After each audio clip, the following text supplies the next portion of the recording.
see that put back in place and the appointees to be made and for that committee to continue to operate. Is that right?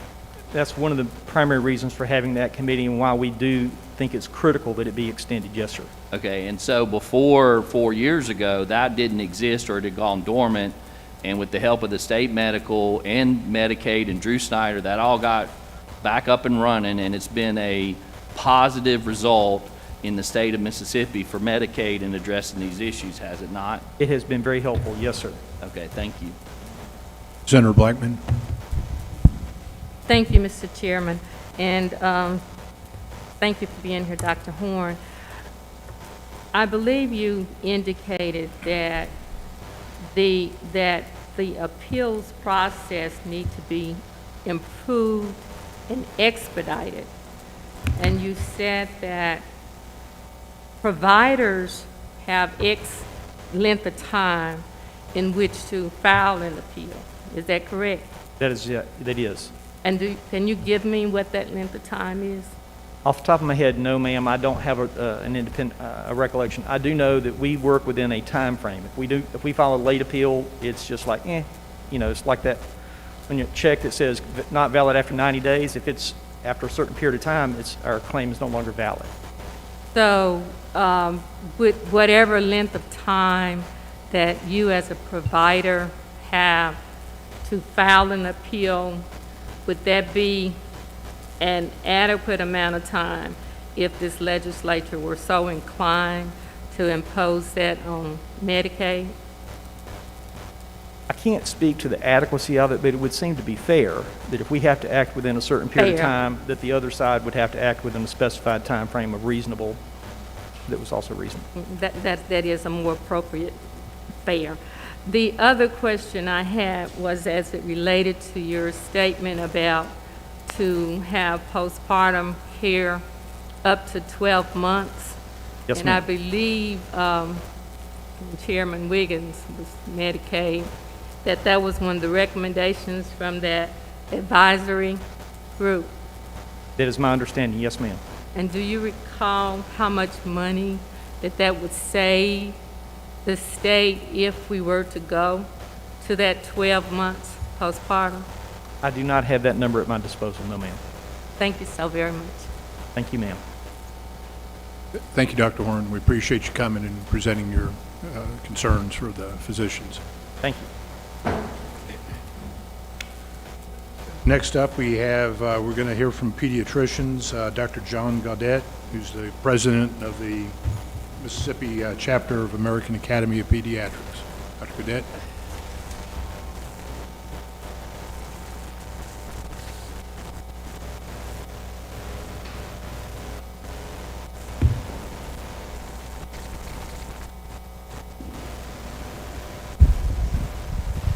Okay.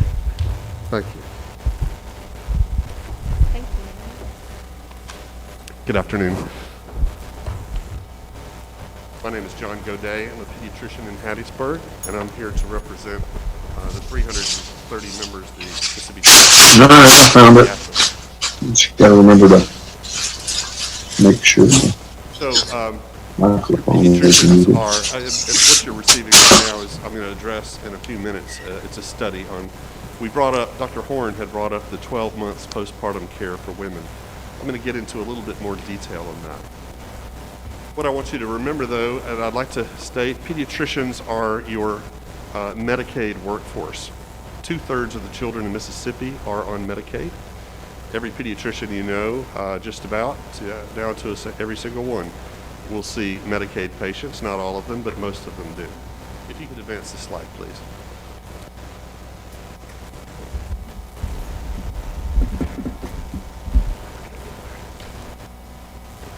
So, pediatricians focus on prevention of disease and wellness. We see sick kids, but we also do well child checks in our office with the goal there of protecting the health of our children. We've worked with the Medical Care Advisory Committee that Dr. Horn mentioned, and we also have meetings quarterly with Division of Medicaid and the 3 CAN companies, which we are happy to have that opportunity. And we appreciate all that you do to promote health of Mississippi children. So my first subject is preventing the morbidity and mortality of women and infants by Medicaid coverage. What I want you to try to imagine is infant mortality. Mississippi fares fairly poorly in infant mortality compared to the rest of the nation. Here's an example. Let's say you have two children, two girls born on the same day. Maybe they're cousins. One of them lives in Georgia, the other one lives in Mississippi. As they grow up, they mature, they get old enough, they become adults, they want to have their own family. The girl that grows into a woman and has her baby in Georgia, and then the other girl you send to Mississippi, she grows up in Mississippi and becomes an adult and has her own family. That child that has her baby in Mississippi is actually 30% more likely to have a premature baby. Those two girls may have similar interests, athletics, diet, activity, but the child in Mississippi, the woman in Mississippi, is more likely to have a preterm baby. Now, why is that?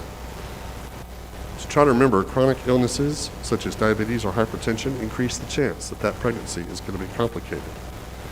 The reasons for prematurity are multifactorial. There's very many, but access to care is crucial in preventing prematurity.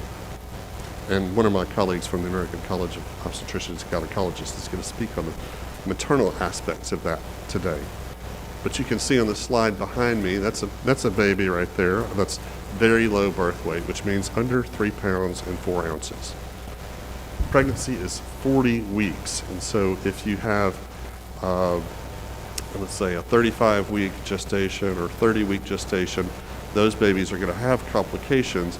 But if they have very low birth weight, that child is more likely to have more serious complications. Currently, upon determination of pregnancy, a woman can apply to become enrolled in Medicaid, or Mississippi can, and receive prenatal visits during her pregnancy, which includes treating her other chronic illnesses such as diabetes or hypertension. When she's no longer pregnant, she has 60 days remaining on her Medicaid eligibility. Now, that has been changed during the public health emergency to last for 12 months. Women can, at the termination of that, enroll in a family planning waiver, where she can receive contraception services. However, this program is underutilized and does not address the chronic health problems that could lead to pregnancy complications. There's been an excellent study, which you have in your hands, that shows that women with coverage are healthier and deliver healthier babies. Insurance coverage reduces unintended pregnancies. Notice I did not say unwanted pregnancies. It's important to note that spacing your pregnancies 18 months to 24 months apart makes it less likely that you'll have a complicated pregnancy and a premature birth. But currently, when the woman gets her coverage upon discovery of pregnancy, and then she loses it at the end of the pregnancy, she also loses coverage for her other chronic health conditions, such as asthma or diabetes or hypertension. So that creates a situation where this woman has coverage for her chronic conditions only when she's pregnant. The cost of having a premature delivery and a complicated pregnancy are staggering. Each premature infant costs to Mississippians $58,000 on average over the lifespan in medical and societal costs. There's another study, I can give you a link to it if you like, that breaks down basically the cost per day, every day of that 40-week gestation that is omitted. You can calculate the cost of each day lost from pregnancy. If you deliver a baby at 27 weeks, that baby's going to be very sick and have many problems, and the cost will be very high. If you deliver that baby at 28 weeks, the baby will also be very sick and have high cost. But the cost savings just for one extra week of pregnancy is 900%. Premature infants they require intensive care after delivery. They have problems with their heart, their skin, their lungs, and their immune system. The neonatal intensive care is one of the most high-tech and expensive areas of the hospital. When they go home, though, it doesn't end there. There can be problems with the brain, fine motor, gross motor, psychosocial, cognitive. These diseases are difficult to detect difficult to treat, and they are expensive to treat. These are some of the most challenging patients. They will be interacting with the healthcare system for years and in the educational system and require a tremendous amount of support. We don't have the answers on how to prevent all prematurity. We haven't solved the riddle of prematurity, but we know that healthy women have healthy babies. We do a good job with prenatal care, we could do better. We do a good job with perinatal care, we could also do better. But we also now need to focus on postnatal care. Going to the doctor and receiving care for chronic illnesses costs money, to be sure, but having a premature baby also costs money. In fact, much more money. We owe it to Mississippi women and children to protect them from death and disability wherever possible. We owe it to Mississippi taxpayers to be good stewards of our healthcare dollars. An ounce of prevention is worth a pound of cure is an excellent summary on this issue. This photo here, you may not be able to tell, the top photo is in the neonatal intensive care unit, which is, like I said, one of the most expensive areas of the hospital. And the bottom is hopefully an alternative that you can utilize to prevent the top picture by going to the doctor and getting treatment for your chronic conditions. And I'm happy to answer any further questions on postnatal care for women. But I have another topic I'd like to move on, and that is with managed care. Like I said, pediatricians, more than half of Medicaid beneficiaries are children. So now I know that some children will see other types of physicians, such as family physicians and so forth, but pediatricians, I say, are our Mississippi Medicaid workforce. It wasn't that long ago when the division of Medicaid began moving children to traditional fee-for-service, from fee-for-service Medicaid to Mississippi CAN. The program was promoted as a way to improve care while still saving money. For instance, a baby born prematurely, as I mentioned previously, may have many needs, but including seeing a generalist physician or specialist physician, hospital care, ancillaries such as speech or physical therapy, durable medical equipment such as oxygen tanks or tube feeding equipment, transportation needs to and from specialist appointments, pharmacy needs, and eventually educational needs and psychological care. The only way traditional fee-for-service Medicaid would even know such a baby existed is when they got their first claim from their hospital discharge. Far too late to begin coordinating all of these disparate needs. A managed care organization should be able to connect the dots between hospitals, physicians, durable medical equipment, pharmacy, ancillaries, diet, nutrition, and anticipate all of those needs to prevent the inevitable pitfalls when all of these, quote, silos of healthcare don't talk to each other. They can connect those dots. Well, has that happened? That's the question. Did we get those dots connected? And I would say it has not. And here I have a case. Baby J, she's 11.5 months old, or she was at the start of this case. She has seizures. Her seizures are caused by a genetic malformation. It's completely unpredictable. There was no reason to suspect that she would ever have these seizures, but they were so severe, she was admitted into the intensive care unit at University of Mississippi, and the doctor said she coded twice. The way I'll translate, she tried to die. Now, this physician, Dr. Ingram, who gave me this case, this is fresh, a few weeks old. Dr. Ingram is the head of the Pediatric Comprehensive Epilepsy Center at UMC. He's been doing it for a while. His care led to the diminution of her seizures. She was started on a drug called Keppra, a brand name Keppra, generic levetiracetam. This drug stopped her seizures and she was sent home with a prescription. When the parents went to go fill her prescription, they were told it would be hundreds of dollars, which they continued. They scratched it together. I don't know how. I didn't ask that, but they figured out a way and they got it filled. When they then followed up with Dr. Ingram later at his outreach clinic in Tupelo, the mother tearfully told the story of their hardship paying for this drug. They felt like she would die without it. And they're right. So Dr. Ingram called the insurance company, which is one of the Mississippi CAN companies, and was told that this prescription is not covered for children under 12 months of age. Now, bear in mind, Dr. Ingram has written prescriptions for Keppra for children this age many, many times. It is. It has a FDA indication for children down to 1 month of age, actually. And it's on the preferred drug list of medicines that all the canned companies in Medicaid cover. They were told he wanted to do a peer-to-peer. He wound up talking to a pharmacy tech. And they were told that the child was too young for this drug. But then after some back and forth, the pharmacist told him, well, she'll be a year and just a few weeks anyway. We'll go ahead and cover it. So Dr. Ingram reached out to friends and colleagues, and this case fell into another colleague of mine with AAP in my lap, and we made a few phone calls. And just like when there's a serious safety event in the hospital, you do a root cause analysis. You want to find out what happened and how can we prevent it. What if this family had not been able to purchase the drug for the child? Well, they wouldn't have stopped it. They probably would have stretched it out or halved the doses or something like that, which probably would have wound putting her back in the hospital. The claim was denied because there was a computer glitch from transmitting the list of drugs that are covered from 0 months to 12 months of age. So I think about the goals of managed care.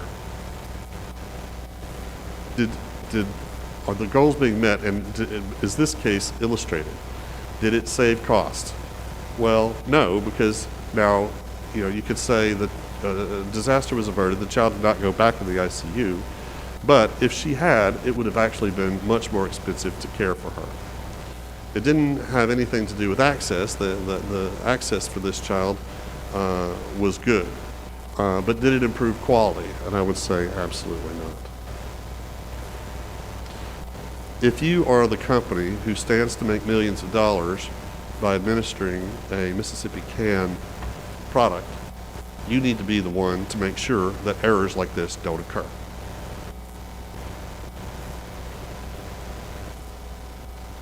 Who should be blamed for the denial of her coverage? It really doesn't matter. If this child was on fee-for-service Medicaid, there never would have needed to have been the transmission of the list of drugs to another company. I know that there are computer glitches and they can happen, but bear in mind, computers will do what they are programmed to do. And if you are charged with the responsibility of making sure that coverage exists for Mississippians in order to protect them, then this should never have occurred. I have another, this is baby J. These are the goals of managed care. Save money, cost effectiveness, efficiency, and predictability. Improve quality, improve access. I wanted to illustrate with baby J how, and this is not the only time, this is just one example, many times those goals are not being met. This is a data chart that is on the Medicaid website, and I want to draw your attention to the numbers in red. You can see that children represent a $29.5 million loss compared to fee-for-service. So in other words, if you took care of all these kids with fee-for-service or with Mississippi Can lost 29.5 for children over the past year. And if you look to the number to the right of that, it's the, when you considering the match, it's the 6.3 million, which is the Mississippi component of that. There are other problems with the MCOs, and I can provide specific examples for you, and I think you may have a handout. Number one, credentialing. There was legislation in 2018 mandating that the can companies accept Medicaid credentialing. It's not happening and probably won't for a few years. The can companies are additionally able to delay the contracting, not credentialing, but contracting of care of the new physicians, which can allow them to delay and deny. And many physicians will wind up just basically giving free care. Peer to non-peer. An excellent example of this would include baby J, where the head of the epilepsy center was talking to a pharmacy tech. But sometimes the can companies adjudicate medical necessity by a nurse, pharmacist, pharmacy technician, or physician of unlike specialty. We hear that these reviews are contracted out to entities outside of Mississippi. However, this is an excuse, not a reason for it to be done incorrectly. Prior authorizations, these are necessary in some situations.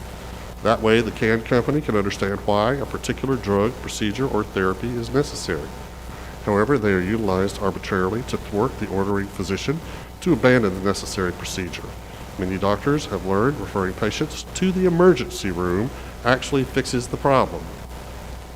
But that harms the patient and the taxpayer. And I know you were saying many doctors have an extra employee to do the PAs. I don't. I'm on the phone doing it. And so you can, next time you're sitting in a doctor's office for a long time, you may be on the phone trying to do a prior authorization because you can't do them after hours. You have to do it in the middle of clinic. Slow pay. The CAD companies are supposed to be increasing the reimbursement of certain primary care procedures if the physician makes proper attestation statements. The goal here was to reimburse primary care providers better. However, the CANs, particularly United Healthcare Community Plan, have been so slow as to be more than 1 year in arrears making those enhanced reimbursement payments. They're catching up, but it's been through the relentless advocacy of physicians, such as MSMA and Mississippi Chapter of AAP, that they've begun to catch those back up. Timely filing, and I think it's important, I'd like to clarify that. The doctor has 90 days.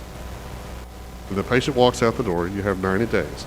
Now, there may be information that's in error, such as an address or a zip code or something like that.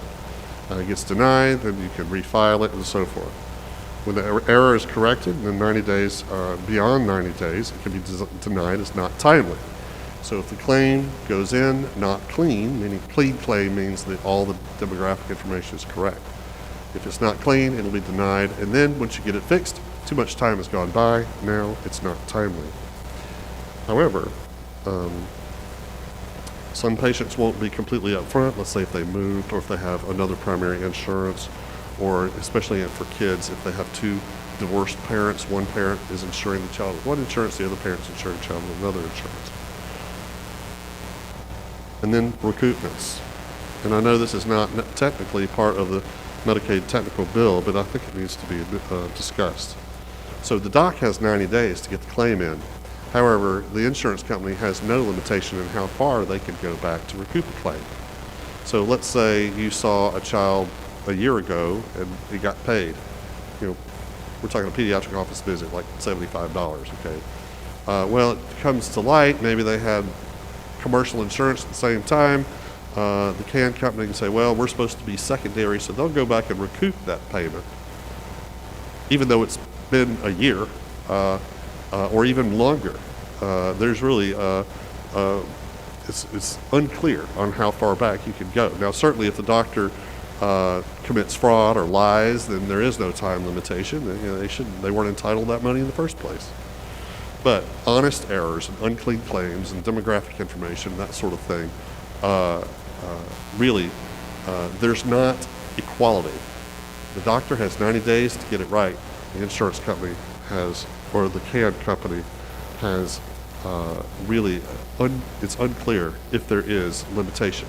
That those limitations exist on the commercial side, but it's not clear to me on what it is on the for the CANs. Low reimbursement, and Dr. Horn mentioned that, and I can mention the same thing. You know, we do well child check, hearing, vision screen, depression screens for the adolescent, the mother. Many times those will be, quote, bundled into the visit and then just not paid. And we're talking these screens are like $3 and $4, okay? But over the course of a day and a week and a year, it all adds up.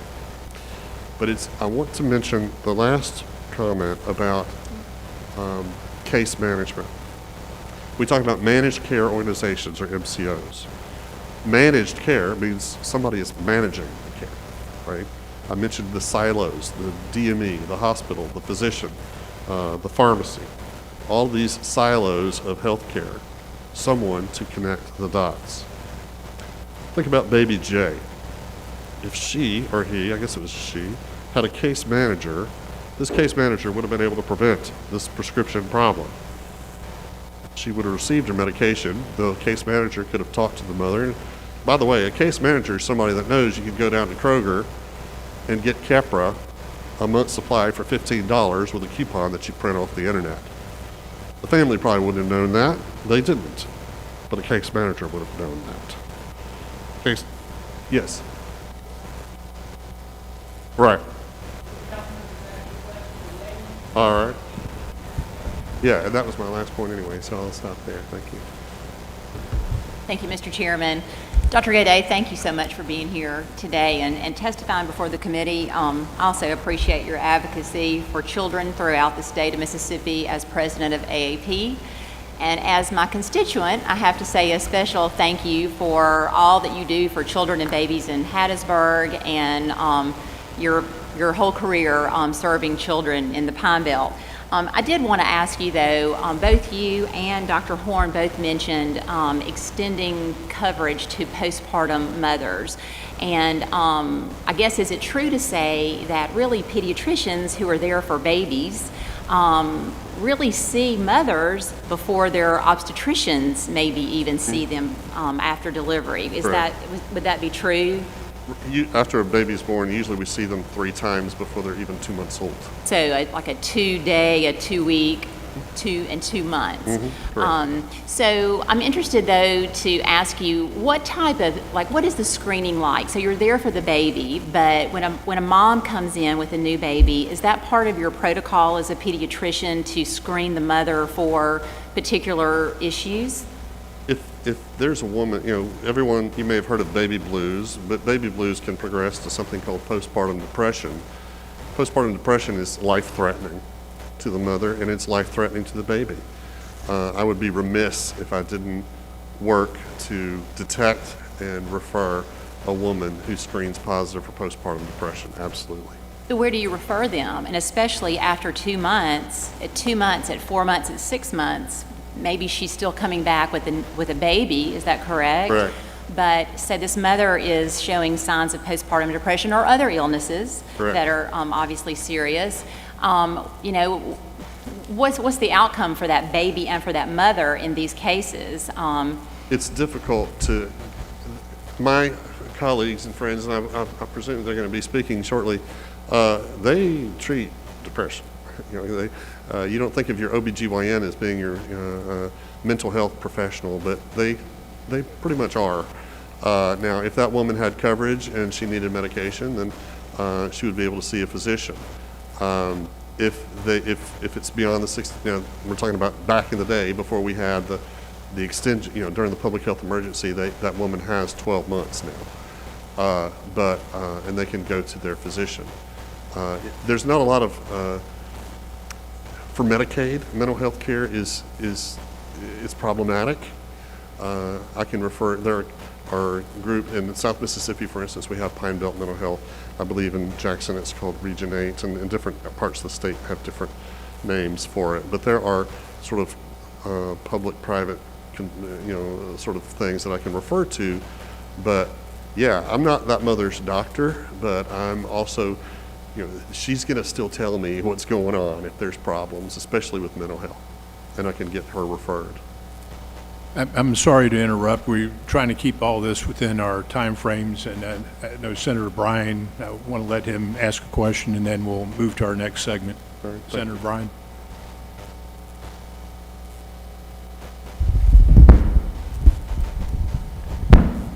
Supposing you got a call from Drew Snyder who said, the governor, the speaker, the lieutenant governor, the chairs of the committees have all come to see me. And they've said the way we're reimbursing for women's, infants, children, all this is a mess. And they've told me if I'll recommend anything in the world, they'll change it the way I tell them to change. If Mr. Snyder said that to you and asked you how you would design a reimbursement system, what would you tell him? Other than I don't believe what you're saying, but other than that, what would you say? So the question is, how would I tell Drew Snyder to run Medicaid, or? No, just in this area. Just in this area.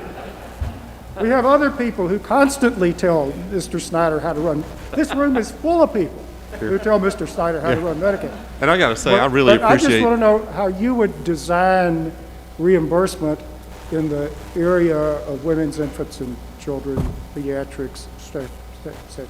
Thank you very much. And I did want to say, and I appreciate Mr. Snyder meeting with us, and he's been very responsive to our concerns. And all the Medicaid, the Mississippi CAN, even though I know I was kind of trashing the CAN companies, I understand that. But everybody I've talked to within the companies has been super nice and caring, including the medical directors who are here today. I am concerned about the system, however, and I do think that the larger system is broken and needs these good-hearted people that are working on this issue. I think we need a better system for it. And but to answer your question, I believe that we need to have coordinated care through case management. Complicated cases require case management, and I would do everything I could to support case management. Kids with asthma, kids with diabetes, kids with, let's say, premature babies who have educational problems. I would support and the key word is management. The doctor can take care of write the prescriptions and diagnose and treat, but there's a global issue: education, transportation, so food, all these disparate needs, having a manager there to help pull all that together. But how do we get to that system? Because these folks are going to have this Medicaid Technical Bill. What language would they put in the system to bring about what you're talking about, other than just generally saying do right? Well, I'm going to have to show my ignorance there. I do think that case management would be an investment. In other words, there would be upfront costs on that case management in the office, but there would be cost savings on the downstream. Now, I don't have the accountant, the head for numbers on that, but I would advocate for promoting case management. Well, of course, the idea of managed care is that we would get case management from that, and you say it's just not happening. I seriously wish you would think over this in your time off, when you're on hold, nothing else to do, and come up with some idea that something we might do to bring about the world that you say that you want. One thing that just comes to mind off the top of my head is perhaps to have a group of independent case managers, independent from managed care, independent from the providers, independent from everybody, to call the shots there. But anyway, thank you. That's just a question I'd like to ponder. Thanks. Thank you.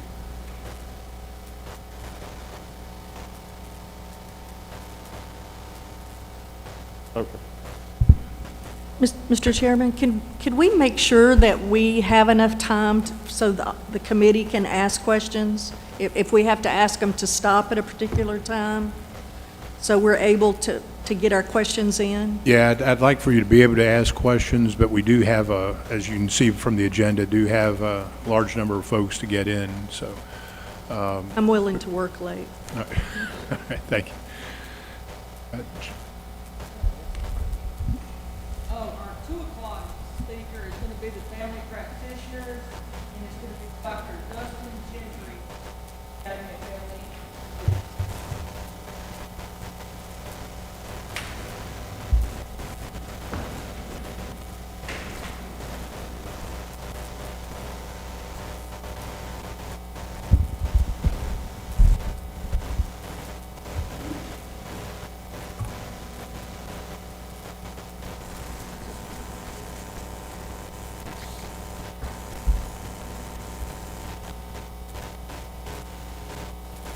I want to thank you guys for agreeing to come after session and after the representatives have already, after session has already ended.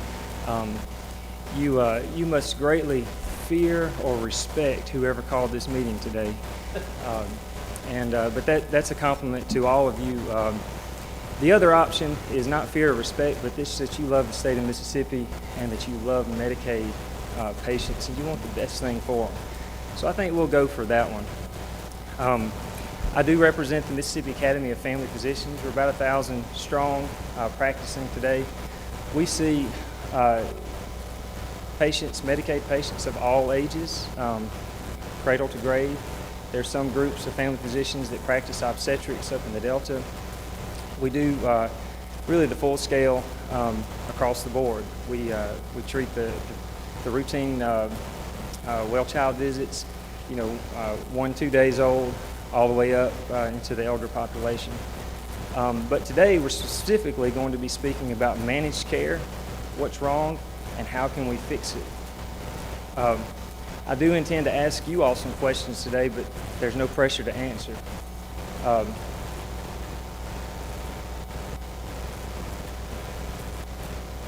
No, I can't get that slide to change. Is that your first question? It would be to our tape person. Thank you, sir. While he's working on that, I'll just try to talk to you about really the system in general. With managed Medicaid, we call those MCOs.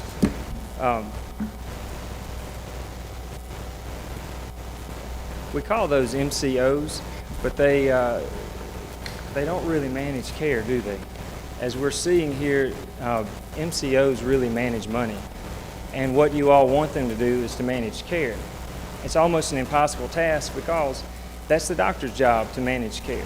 We want the MCO, the payer source, to back us up on that, because what we want to do is to ensure that the absolute best care is given to every patient.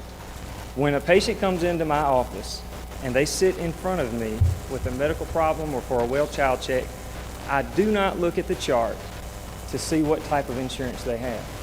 They get the best of Dr. Gentry. They get the best of all these other doctors that are here today, regardless of what type of payer source they have. So what we're talking about is what previous physicians spoke of, is the system. The system may be broken. And what we want to do is to help you guys as the policymakers elected by the constituents in Mississippi to make it better.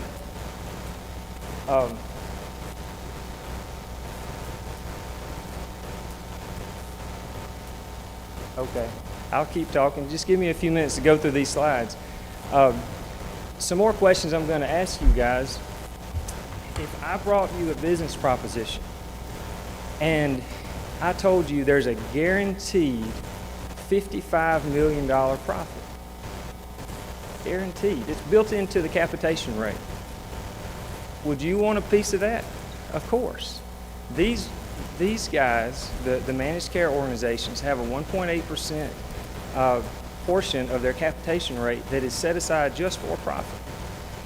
The 85% minimum is what they have to pay out by the MLR for, oh, he's not back yet, for actual care. There are other administrative costs built into that capitation rate. I think it comes out to about $177 million. They have to be split between 3 companies.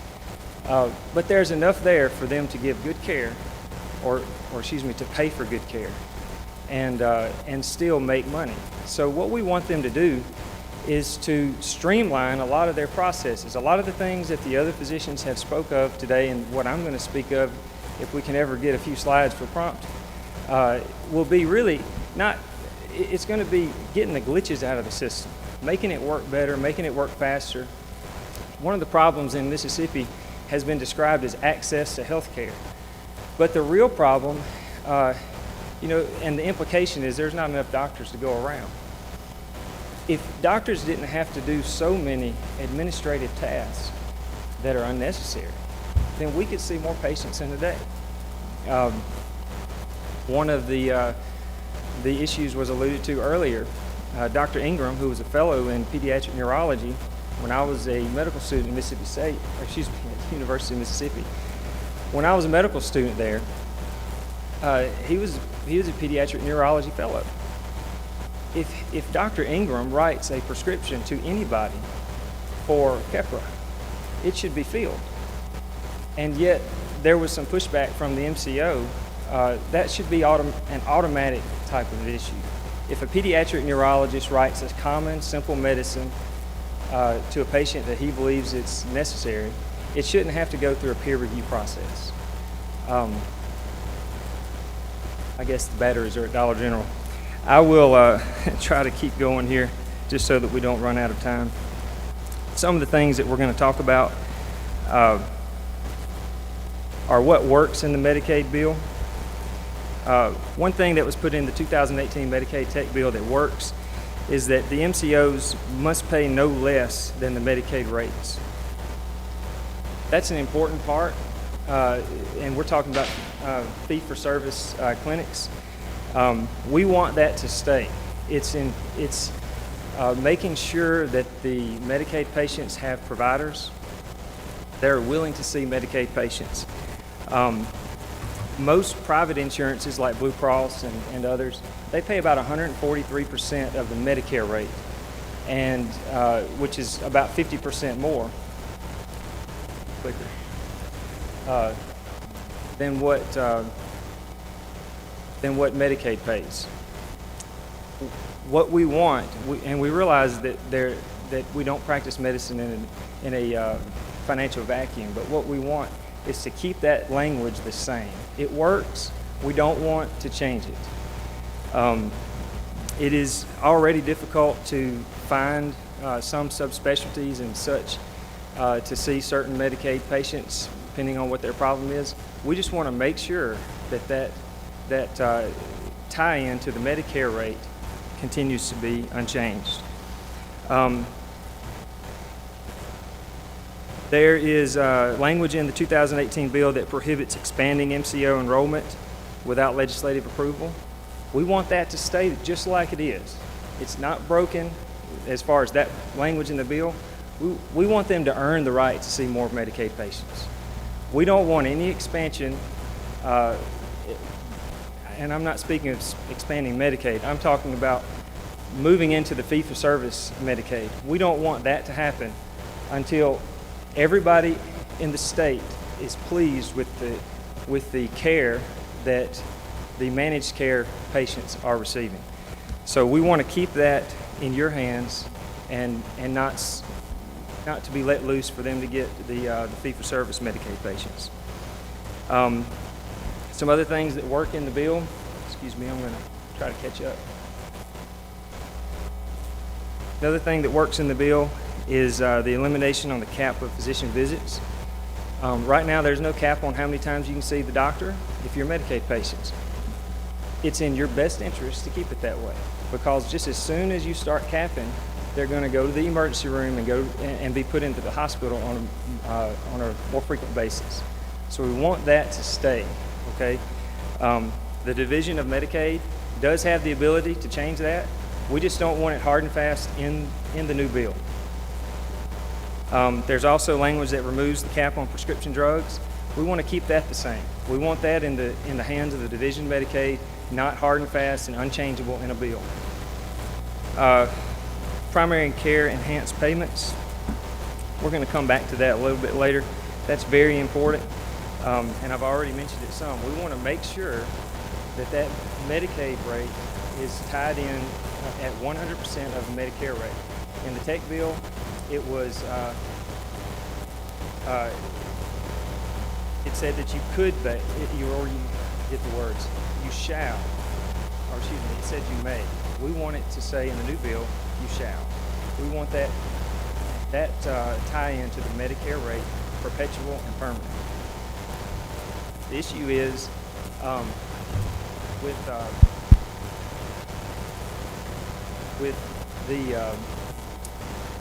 the increased cost of having to deal with the managed care organizations, as we'll see forth in a little bit. We're already taking the downside risk, not we, but physicians in general. We're taking those downside risks just by seeing them at lower than the private insurance rates. So we want to keep that in with at least the Medicare rate. And just as an aside, sometimes I do chase a few little rabbits here, but one of the issues with insurance companies in general, especially ones like MCOs that have the built-in incentive to either delay care, delay payments, or actually deny care, they're not going bankrupt. They're not struggling for profits. In their contract, they've got a $55 million guarantee. Hospitals, hospital-owned clinics, physicians' offices, they are either in the red or they operate on a very tight margin. And we employ people in the state of Mississippi. We're not just talking about doctors taking home a paycheck. We have receptionists, we have insurance billers that we have to employ to fight with Medicaid. We have lots of ancillary staff that we support, and that's important to the economy in the state of Mississippi. So what I'm saying is we're not Fortune 500 companies. We're small businesses, and so we want that to be supported. Now, what doesn't work? Credentialing. I hate to sound like a broken record, but credentialing. If you ever take a class and you hear it 3 times, it's very, very important. I'm the 3rd speaker and I'm the 3rd guy to speak about credentialing. It's a very sloppy process, and it doesn't have to be. Not to say too many things that have already been said before, but the process of credentialing means that a doctor can see Medicaid patients, okay? There are 3 Medicaid companies within CAN.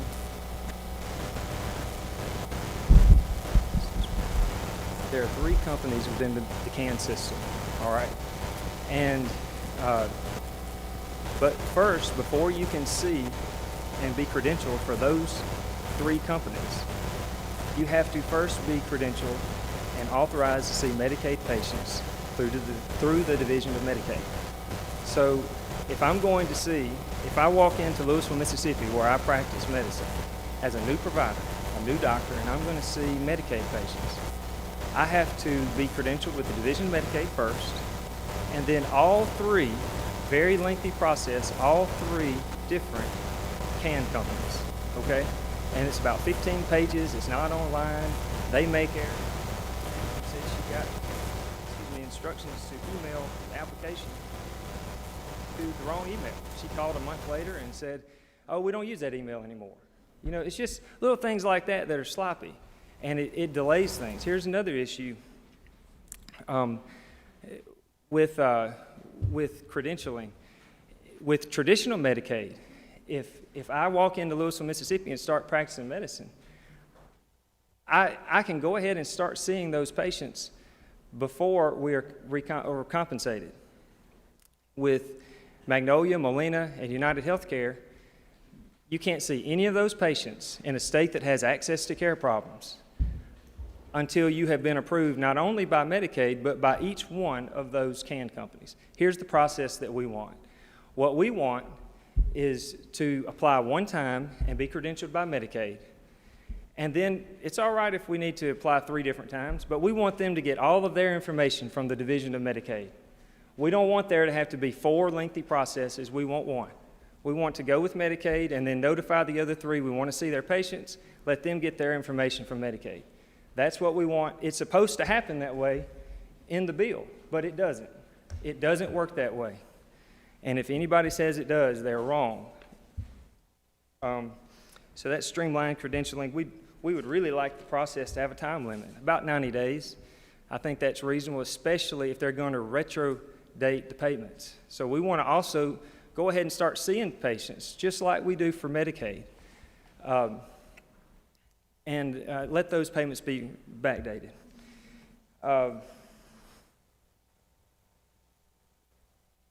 The other issue is what happens when there's a deficit. And I hope we never have a deficit. But as it is right now, family doctors and other physicians that see Medicaid patients, if there's a deficit in the state of Mississippi, our reimbursements could be cut. We believe, as family physicians, that companies that have a guaranteed $55 million year in and year out profit and Fortune 500, they should be able to absorb the hit if Mississippi has a deficit. We want the deficit or the short payments to come out of the administrative and the profit portion of their capitation rate. And we want to be able to see these patients and not have to worry about making payroll in the small businesses that we work in.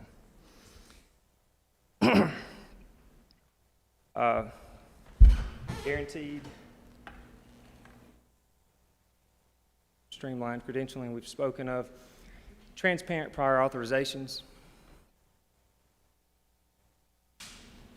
This, what I'm about to speak to you about, is really kind of a game that insurances play, and it's not just MCOs. But they all have different rules. If this senator or that representative goes to their doctor and they have Medicaid and they need an MRI on their back, one company is going to require 6 weeks of therapy, another one's going to require 4 weeks, another one's going to require an x-ray first, another one's going to require this and that. We don't want all that guesswork. Put it on the website what you require. Put the language in there that we're not going to bend the rules. If that's what you want to do before you allow your patient to have the care that we think they need, we'll follow it. But we want to know what the rules are. We want to have a notice before they change the rules. We want transparency in the prior authorization process. So, have you ever been to your doctor and they say, well, your insurance want to prove this or they want to prove that? We want MCOs that manage Medicaid to be better than that. And right now, they're not better than that. They're worse than all of the other companies. Just because we're seeing a Medicaid patient, we don't want to have to stop and talk to 3 nurses and say, okay, somebody call over here and somebody call over there, find out what they need. We want to be able to say, okay, well, Magnolia requires this, it's on their website. Beneficiary X, this is what we have to do for your insurance, and if this works, that's fine. If not, we've got a plan. I think I just have one more important point. We had a lot of providers and physicians in our group that have problems with peer-to-peer. We want that to be improved. 8 to 5 is really a crunch time. We don't like doing peer-to-peer reviews, and to be honest, if insurance companies would be transparent about the prior authorization process and what they require for a test, you wouldn't need peer-to-peer reviews. You wouldn't have to get on the phone and talk to somebody and tell them why you're the doctor looking at the patient saying they need this test or that medicine. It would all be on their website. We could look, find out what they need, and then this process wouldn't have to happen. We're in a state of about 3 million people, underserved, access to care is a problem, and peer-to-peer reviews. If I have to stop my practice and spend 35 minutes talking to a doctor who probably doesn't practice medicine or who doesn't practice it full time and may or may not be my peer, I could have seen 2 or 3 patients by the time I've done all that, and we have an access to care problem. So that needs to stop. There needs to be automatic prior authorization stuff. They need to spend money on their end reading our notes and conversing with us to find out if they're going to approve this or not. And the after hours things is a lot. One of our physicians says, I don't want to have to stop my practice to do this. I'm willing to do it after 5. That's one of the doctors in our group, and I'm sure he's not alone. Streamlined claims processing, I'm going to mimic what the other groups have said. If there's anything wrong with the claim, it's called dirty, and there's rules on what constitutes a dirty claim. It's called dirty and put to the side, and you won't get your money for 6 to 9 months. My office manager, who fights with all these people on a regular basis, says that most of the time, or a lot of the time, the problem with the claim that causes it to be dirty is on the MCO side. She says the MPI number falls off, and she said, where did it fall off to? And nobody knew, or the MCO side put in a wrong figure. Well, then it hurts the physician's clinic where we can't make payroll or we're struggling to get that bottom line. And the whole time they're keeping the money, I'm sure it's in some bank account getting a little interest. So this is all a game to delay claims and not be forthcoming and offer a good service. And that's what we want. I spoke to you about the permanent primary care and payments, enhanced payments. We want the Medicaid rate to be 100% of the Medicare rate. We want that to be shall instead of may. And the reason for that is primary care is the cornerstone of preventative medicine in the state of Mississippi. We're going to keep those people out of the emergency room, out of the hospital. We're going to have asthma exacerbation plans with our pediatrics to keep them from having to go to the ER after hours. We're going to be treating our diabetics with all the best preventative care. And you know,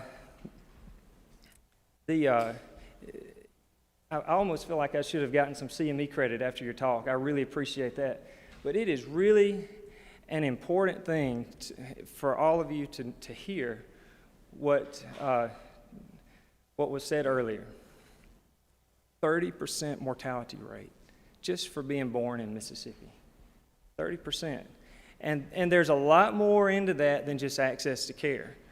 The best prenatal care, okay, listen, the best prenatal care begins when the patients are in their pediatric years, coming to see myself, the pediatricians, or some of the other family doctors, and getting their well child visits. Because during that time, we're going to be talking about in their teenage years about family planning, STDs, smoking, drinking, and they need to have their mother there. You know, there's a lot of things we need to do to fix that number, but we can't do it if we're thinking about potentially cutting permanent enhanced primary care payments and discouraging primary care doctors from seeing Medicaid patients. All right, I've spoken probably long enough. Is there any question? Dr. Gentry, first off, you know, I just want to thank you.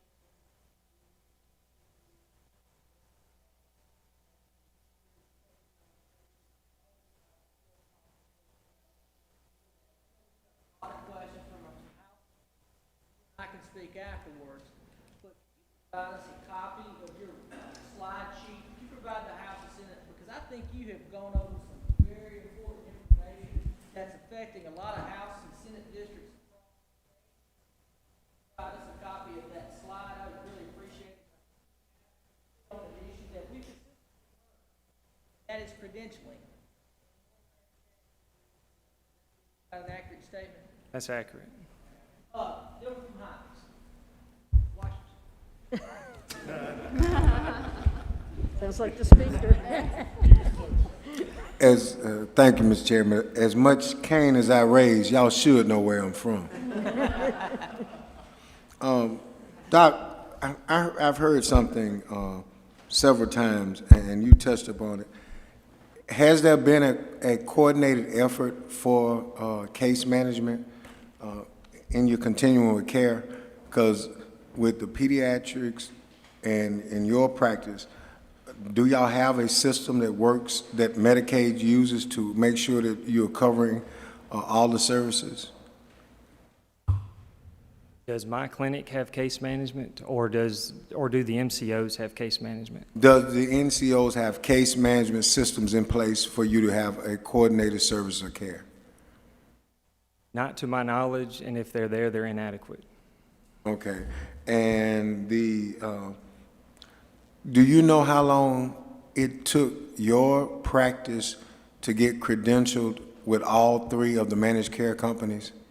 Did it take 1 week, 1 month, 30 days, 60 days? Do you know? I do not know, but I did speak with several office managers to prepare for this meeting, and it was not a streamlined or fast process, probably a matter of months.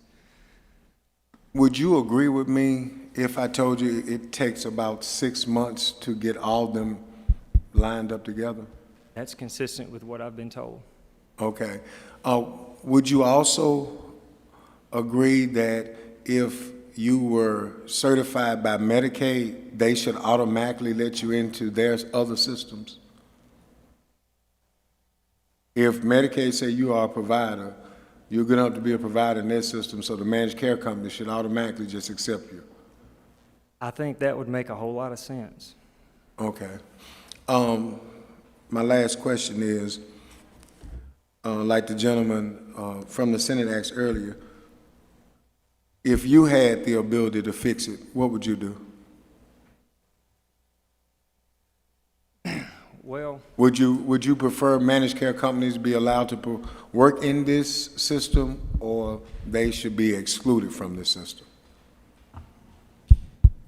I think that scrapping it would be a prudent decision, and I believe that the state of Mississippi could keep lots of dollars in state if they managed it themselves. Thank you.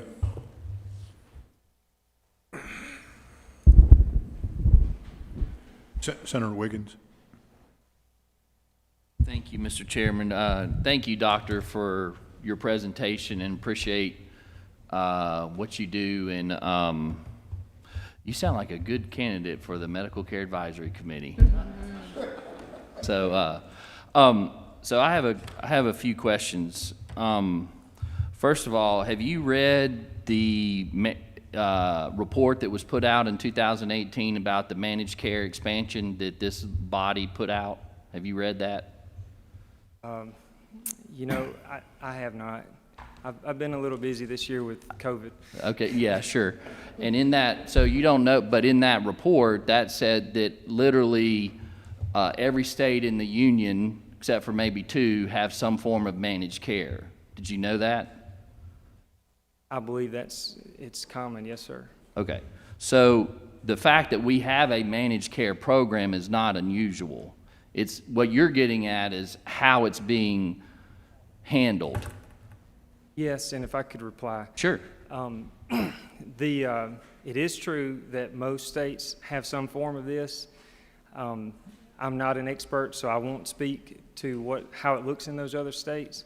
The fact that it's present in other states doesn't mean that it works well in other states, and it doesn't mean that it's the best thing for the state of Mississippi.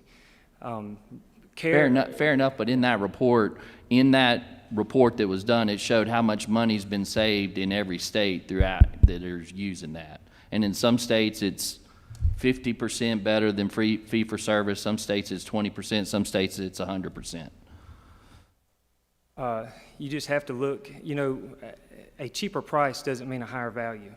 And so we really need to look at how it's being, at the system, which has been alluded to earlier.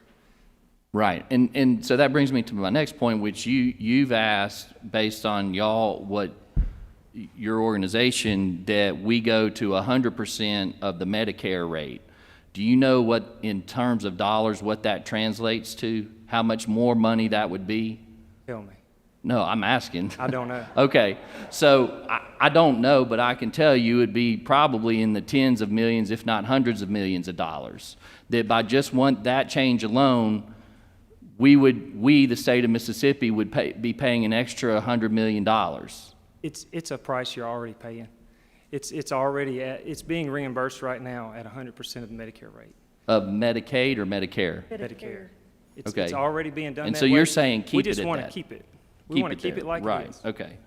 And I'm trying to get at on that, so you're not saying that, let me put it this way, it's completely within this body's authority to not even provide a Medicaid program. You understand that? If that's what your constituents would like. Right. I mean, you probably do have that ability. And the patients that you're treating who receive Medicaid, they can't qualify for commercial pay or anything like that. I mean, that's why they're on Medicaid, being paid by Medicaid. My Medicaid patients are the poorest of the poor. Right, okay. So the state of Mississippi, and thus the taxpayers, are the ones who are paying for this. Right. Okay. I also want to get to the credential question, because I've heard it, and I've heard it different things, and I want you to help me understand. And I'm reading from the bill that was passed in 2018 on the credentialing, and some of what I've been hearing, I've been trying to, because it didn't sound like what was in the bill. And just to read it, it says no, and I'm paraphrasing this part, no CMO or health management organization, whatever, under this section shall require its providers to be credentialed by the organization in order to receive reimbursement from the organization, but those organizations shall recognize the credentialing of the providers by the division. So as I read that, if the division credentials them, then they are mandated to recognize that. And what I've heard here today is that's not going on. So my question is, why is that going on when it says right here in this law of Mississippi that they shall be recognized? That's our question to this body as well. We don't know. So are you saying that a doctor who's treating a Medicaid patient, that they go to Magnolia and they're told, well, you're not credentialed and you can't treat our patient, but they can go and treat a United? Okay. Yep. Well, That's as far as exactly I what can you're saying. tell, that's completely different from what this legislature put into this legislation in 2018. I don't know how to fix that problem, but I know you guys can. Okay. And maybe if we ever, when we hear from the Division of Medicaid, it seems to me like if the way this is written, that if the Division of Medicaid says this doctor, we approve this doctor, then they can put a list or something and say these doctors are approved by the Division of Medicaid and they should therefore be able to handle every other patient in Medicaid. That's the way we would like it to work. Okay. The way All right. you already have put it in the bill. Yeah. Okay. Thank you very much for your testimony.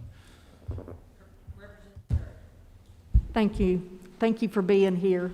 Do you know, and I'm a registered nurse, I work with the elderly, and I have never known one patient, and I've been a nurse for 40 years, and I've been around this for 10, maybe 11, and I've never known one patient to be managed by managed care. Can you say that you have ever met one? I'm a doctor and I manage care. You manage it, but you know. MCOs manage money. Okay. That's a They- very they good way don't to put manage. it. They don't do that. Okay, It's so a you would play believe on me words. then when I tell you that they recently put out a report celebrating the fact that they have got, they're now managing about 5% of the Medicaid population, and they were proud of that. I would just point this body to their financial reports. They're I good. agree. I think it was $177 million of administration fees we paid them this past year. Thank you. $177 million. Senator Blackman. Thank you, Mr. Chairman. Dr. Gentry, I think you said that you represented 1,000 family practitioners. Please don't hold me to the number. Well, I mean, okay, It's about that's that. what you said. Yes, ma'am. Okay, did you survey those practitioners? We have a legislative action committee that is formed through our organization, but the short answer is no. But the members of our organization trust the legislative action committee to speak on their behalf. Okay, so it was a group of you all who decided that, a small group of you all who decided these were the things that needed to be addressed. It's not a small group, but it's not 1,000 either. And you are a member of the Mississippi State Medical Association? Yes, ma'am. Were you surveyed by the Mississippi State Medical Association as to, and they had identified some of the same things as you have identified?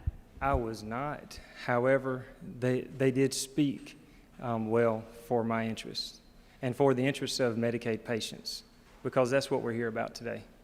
Okay, so you all don't get something from your association asking what are the top priorities, what are you finding as the problems in your practice? You know, I get thousands of emails all the time, and I can't say I didn't miss one, so I don't want to shed a poor light on them, but I did not respond to a survey. Okay, and I'm not trying to shed any light. I'm just trying to see who everyone is speaking for, whether it's a board of directors I'm a member of that's the making these decisions. Mississippi State Medical Association. I'm a member in good standing of the Mississippi Academy of Family Physicians, and I serve on their Legislative Action Committee. Thank you. Gentleman from October, Rob Robertson. Thank you, Mr. Chairman. Real quick, would you say that there is a difference between credentialing and contracting? Because what I've heard from my doctors were that the managed care providers basically say, no, we're not going to do what, although you may have been credentialed by Medicaid, but you're going to have to contract with us to do business. Is there a splitting of hairs of what's going on when it comes to that? You know, I'll have to defer to somebody that actually manages those issues more, but we will get back with you, sir, about that question. I can say that in my experience, it seems like contracts and credentials are treated as separate entities, but you have to have both for all four. Dr. Gentry, we appreciate you coming and speaking to the House and Senate committees. We definitely would like to have a copy of your slide. I know that you've got a lot of questions from the committee, and we appreciate your time. Okay. Thank you all so much. Okay, up next, we have Dr. Paul Segot, Dr. Marty Tucker, and Dr. Michelle Owens.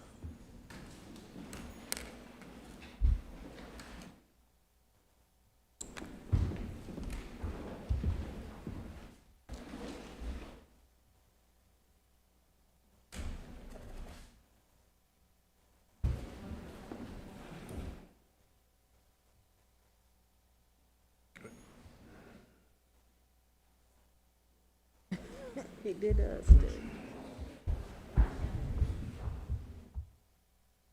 Bear with us just as a second as we get our materials out. Thank you for the opportunity to speak with you today on behalf of the OBGYNs of Mississippi. You may not have met an OBGYN, but they've probably met you more than likely. And so I think it's pretty safe to say that they probably saw an OBGYN before you saw your mother. As you kind of go to the materials, just for the time, and I realize that this has been a long hearing for you guys. Thank you. There's kind of 4 things on the back page that we have that we'd like to discuss and ask. And I'm fortunate. I said, my name is Paul Segot. I'm a gynecologic oncologist.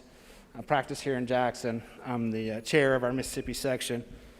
With me is Dr. Marty Tucker. He's president-elect of ACOG, and he's presently the chair of the OB/GYN department at UMC. He was in private practice for many years. And Michelle Owens, who's the division director for the maternal fetal medicine at UMC. So anyway, so we'd like to kind of present issues that we think are of concerning, would be of merit to this committee. And the first is that by statute, OB/GYN is a primary care specialty in the state of Mississippi. Dr. Tucker worked on that many years ago, and that was passed by statute. But in Medicaid, if you're 16 and you're pregnant and you go to your OB/GYN's office to get a flu shot, you're not allowed to get that because that's restricted to pediatrics. But if you're 18, then you're able to get that flu shot. So we think these are simple fixes that, as we go through this, every 3 year, that we should be able to easily change that over to keep that, to keep us equal to what other primary care specialists are able to go through. The second thing is somewhat pre-certifications. One of the challenges we face with the multiple different Medicaid providers in Mississippi now is the difference in pre-certification. And what we'd ask is it be something similar to what we do for State Blue Cross, because we think that's reasonable. For instance, recently I had a lady with endometrial cancer who typically the patients drive an hour or two to come see me. And so we saw her, evaluated her. We're trying to set her up for surgery, and actually set her up for surgery, but unfortunately we found out that afternoon that she was going to require pre-certification. Well, this provider has a 2-week window before they even can give us an answer. And you might say that's really not a big deal for somebody to wait, but in this day and age with COVID as it is, for that patient now to have to wait 2 weeks to know whether she could actually have an operation that she needs, and then to have to wait again to come back to the office to be scheduled for that, and then to have a COVID test again, within 48 hours of when she could have that procedure. It's just an undue burden on transportation for some of our most vulnerable population. And we just don't think that's good medicine. And we have other providers that, for these similar procedures, don't require such onerous regulations. And in fact, this lady the nurse called 8 days after we'd seen her, because we'd already sent in that we'd scheduled her for surgery. She said, well, she already had surgery. And we said no, and she said, okay, well, I'll have to start over again. And so those are those things that are unnecessary delays, and especially in a time like this, which don't save money and ultimately just make care more difficult to give. And as y'all are certainly aware that Medicaid benefits in the postpartum, which you've heard plenty of times today, are statutory to 60 days. But the Families First Virus Relief Act, which was passed in March of 2020, extended Medicaid throughout the period of the pandemic and this emergency time. We think that this is good medicine. We feel certain that this is going to prove that we're going to have better outcomes as patients continue to receive these benefits during this period of time. And we would like for this to be considered to be extended on a more permanent basis. And the last thing is that it's important that we have a healthy population, and there's great information that demonstrates that when we extend the length of time between pregnancies, or we delay them, then certainly we have better outcomes. And so we would advocate for a really aggressive LARC program in our area. And a LARC is a long-acting reversible contraception. I have a couple in my pocket. I'll be happy to give some show and tell in a minute. But we know when Mississippi and ACOG is in District 7, and that's Alabama, Louisiana, Mississippi, Arkansas, Louisiana, Oklahoma, and Kansas. And Oklahoma has put has issues very similar to ours, and through partnership, they've developed a very aggressive LARC program and have clearly demonstrated increase in outcomes for patients with use of these programs. We do have this as somewhat of a benefit, but with providers now being employees and less being private practice, it's much more difficult to then have offices that actually have these materials in their office. And so that provides a challenge. And so we would really like to and I realize it's not a simple ask, but to have a better way and a commitment towards trying to develop a program whereby with a combination of probably the Department of Health and Medicaid, as well as providers, an easier way of access for this, because this is an investment, but it certainly is a big savings at the end. And Michelle's going to talk a little bit.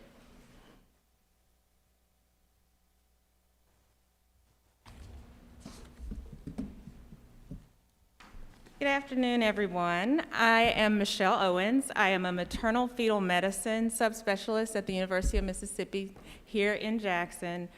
For those of you who don't know what a maternal fetal medicine subspecialist is, I practice high-risk obstetrics. So I would like to say thank you for the opportunity to stand before you, to talk to you a little bit about what it is that I do and how we might be able to work together to continue the fight for a healthier Mississippi. As Dr. Seco mentioned before, one of the asks on the last sheet of your packet relates to extension of postpartum coverage for mothers who've given birth for an entire year's duration. As it stands right now, Medicaid coverage for women in Mississippi is a huge contributor to creating a healthy start for families, because as you know, Medicaid covers about 43% of all births within the United States, but here in Mississippi, as it is with some of our sister states in the Deep South, that number is much higher, over 60%. So I think the lowest that we've had in the past few years is around 40,000 births. So that comes to about 25,000 women who depend on the work that you all do to be able to even have access to health care for them to have babies. Mississippi is a very unique state. We are challenged because of the rural nature of our state. And so there are issues related to access, and many women depend on the benefits of Medicaid, not only to provide them the opportunity to get prenatal care, but also to overcome some of the social challenges that might also preclude their ability to have access to good care, because we have many what people call obstetrical deserts. Over roughly about half of our counties don't have a practicing obstetrician. So the work that we're doing clearly is very important and makes a significant impact when it comes to the overall opportunities that women have with respect to their health care in this state. As a high-risk obstetrician, one of the things that I do is I take care of women who have medical problems. So medical problems either that occur during the course of their pregnancy or that occur prior to pregnancy. And so that's why this is really important. You guys have probably heard a lot about maternal mortality. It has been a big topic over the past few years, not only within our country, but specifically within our state. I'd like to say thank you for the provisions that our body has given to allow us to form a maternal mortality review committee. And I've been on that committee since its inception in 2017. And we have been able to identify some issues and targets that we believe would help to decrease the number of deaths that we experience in our state, and that also might help to, I guess, intervene and create more opportunities for people not to have negative outcomes after pregnancy. When we talk about maternal mortality, here in Mississippi, about 37% of those will occur within the first year following the birth. So we often think of pregnancy as ending, but for those of you who've ever been pregnant or know somebody who's taken a baby home, it's the beginning of a whole new journey. And unfortunately, the health care challenges that women in our state face don't end at the end of their pregnancy. They extend well beyond that 60-day time frame and into the 365 days following. So one of the things that we would like to ask is to extend this coverage. We think that it's not only the right thing to do, but it is an incredible investment in the women and the families of Mississippi. I think that it's also important that we partner with one another to try to help make this happen. I want to share with you, I actually rushed here from my clinical practice. Thankfully, one of my partners was willing to cover for me. And I saw a woman today who, as I walked into the room to see her, she said, "Hey, you remember me?" And I was like, "Yeah, I saw you less than a year ago." So I do. She was pregnant again. And I said, "Well, where have you been?" Because I could tell by her abdomen that she was clearly a little bit further along. And she said, "Well, I had to wait to get my coverage, and now I'm here." Now, this was a woman who had multiple medical problems, and she hadn't gotten any intervening care, not only for her pregnancy, but she hadn't gotten any care for her medical problems. We are in a high area of chronic medical illnesses. You guys know this: diabetes, hypertension, obesity, those things that wreak havoc on our society, but specifically cause unique challenges in pregnancy. I think that this is one small step that we can make that would have a huge impact. And again, in my opinion, it's a huge investment, not only in the women of Mississippi, but in our families, and also just in the overall health and wellness of Mississippi as a whole.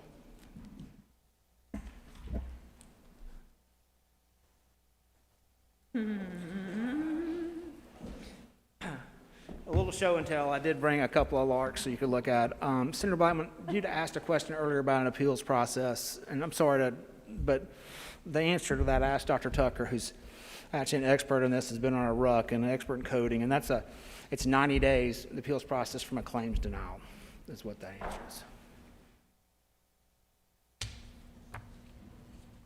Are you through with your presentation? Yes, sir. Yes, sir. Representative Curry? Thank you.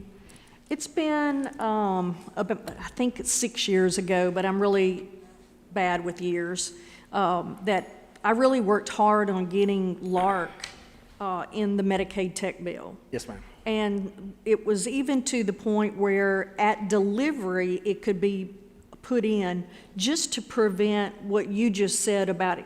Here is a, somebody who probably didn't need to get pregnant right off the bat. Are y'all doing that at all, putting that in at delivery? Well, the challenges are multiple. Number one is that's considered under the DRG, so there's no reimbursement for that being put in. But you're there. I mean, Right, I I know understand there's, I knew that was a problem. That's a problem, But you are right there. It's a minor one. The Yeah. greater problem is this: who's going to have that, and how are they going to get paid for it? It's the lack of the presence of those at the institutions at the time of delivery. Having it at the hospital? Yes, ma'am. Okay. Just to share a little bit of our experience, so there have been some folks who actually are even in this room who have been big champions for LARC. And at least in our institution, while we don't have access to all of them, we do have access to some. And as a person who practiced at a time when they were readily available, saw them go away, and then saw them come back, so thank you. Carlos, thank you. We really have appreciated that. We are able to place them in the hospital. The other part, though, is remember that women do have a choice of what type of contraceptive that they have, and there are some instances where there may be a contraindication or another consideration, especially in women with medical complications. We have to be a little bit more intentional about the choices that they make as it pertains to hormonal contraception. But so I can't speak for any other institutions, but at least where I am, we have maybe not what was fully envisioned as that was brought forward, but we have at least some access, and there has definitely been a difference that's been made in the lives of many women by being able to have that option. Senator Blunt. Thank you, Mr. Chairman. Thank you, Dr. Shigo, Dr. Owens, for being here. I'm interested in the coverage for women leading up to birth and following birth.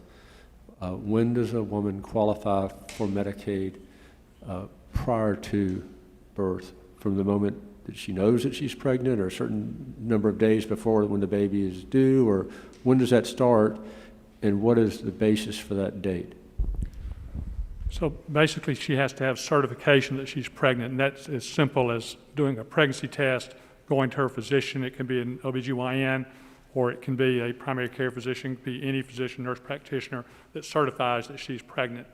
And then that allows her to start the Medicaid certification process. And like Dr. Owens says, sometimes that's a very quick process, sometimes it's a prolonged process. But it's immediate. I'm sorry, Dr. Owens, I didn't mean to interrupt. They do have the barrier also of being able to, so they have to go for the visit. And while it may not seem like a big barrier, the truth is that there are, for many women, that even that initial visit to a provider may be somewhat cost prohibitive or is disincentivized. I have plenty of patients who come to our clinic who have not had their proof of pregnancy form or their certification done, and we do that so that they can have that submitted. But I think that's part of the challenge. It's not a very smooth process, and for some people who can put the money up front to go to that initial visit, it works a little bit easier, but it's highly variable throughout the state. So again, what I'm driving at is trying to make it easier on the front end for the woman to obtain coverage as quickly as possible as soon as she knows that she's pregnant. Are those regulations statutory or are those administrative?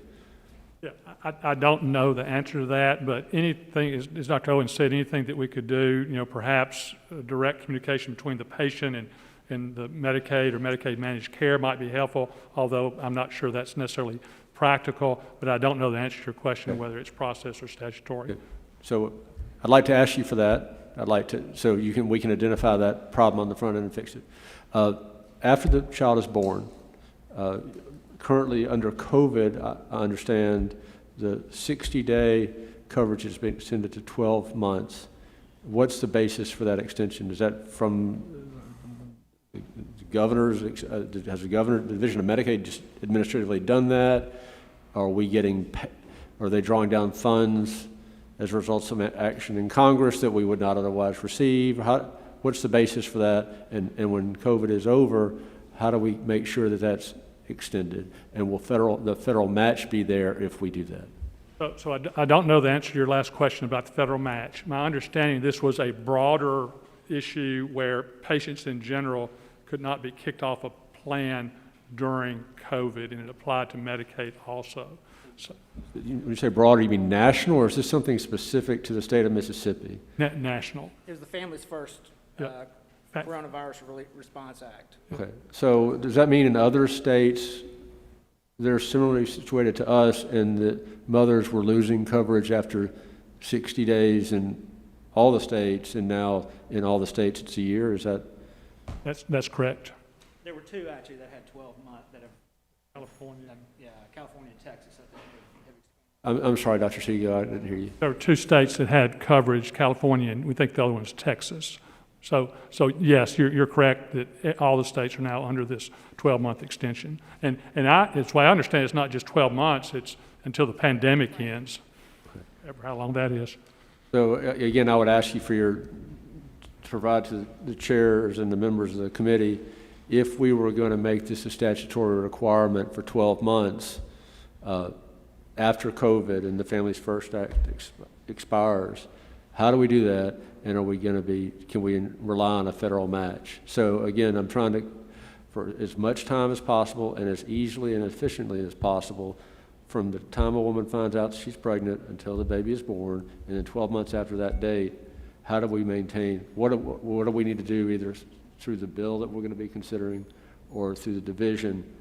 How do we do that? And we're going to get the match. And so we would just, that's what we're doing here in the fall is, give us the words on the paper that will allow us to do that. I think we could make a big difference. Thank you very much. Thank you, and we'll get that information to you. Thank you, Senator Blunt. I'm going to ask Mr. Snyder. I think he's willing to answer that question for you. Mr. Blunt, it is going to.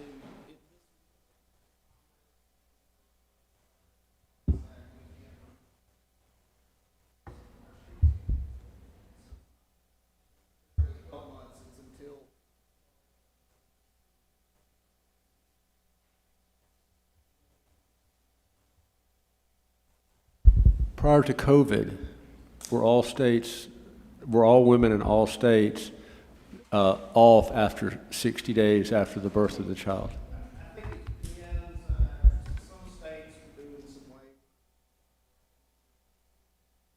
Prior to COVID, there was a little.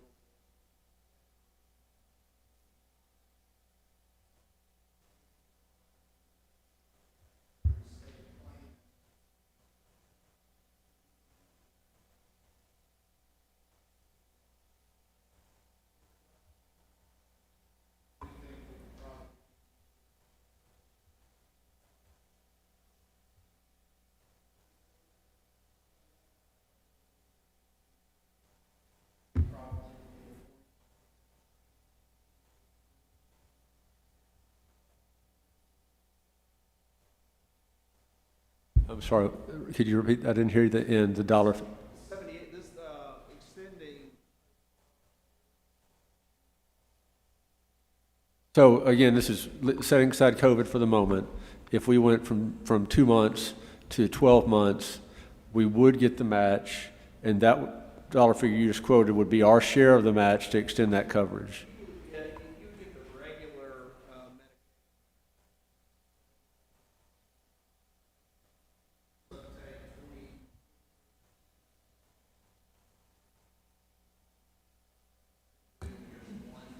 So the full cost to the state is not 77, it's 23% of 77. Okay. Thank you, that's very helpful. Thank you, Mr. Snyder. I have a question from one of you. Could maybe one of you speak about the efficacy of birthing centers?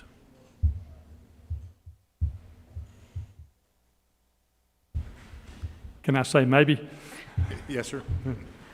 That's actually something that when I joined the faculty at UMC back in January, something that we have on our long-term agenda to look at having an in-hospital birthing center there at UMC.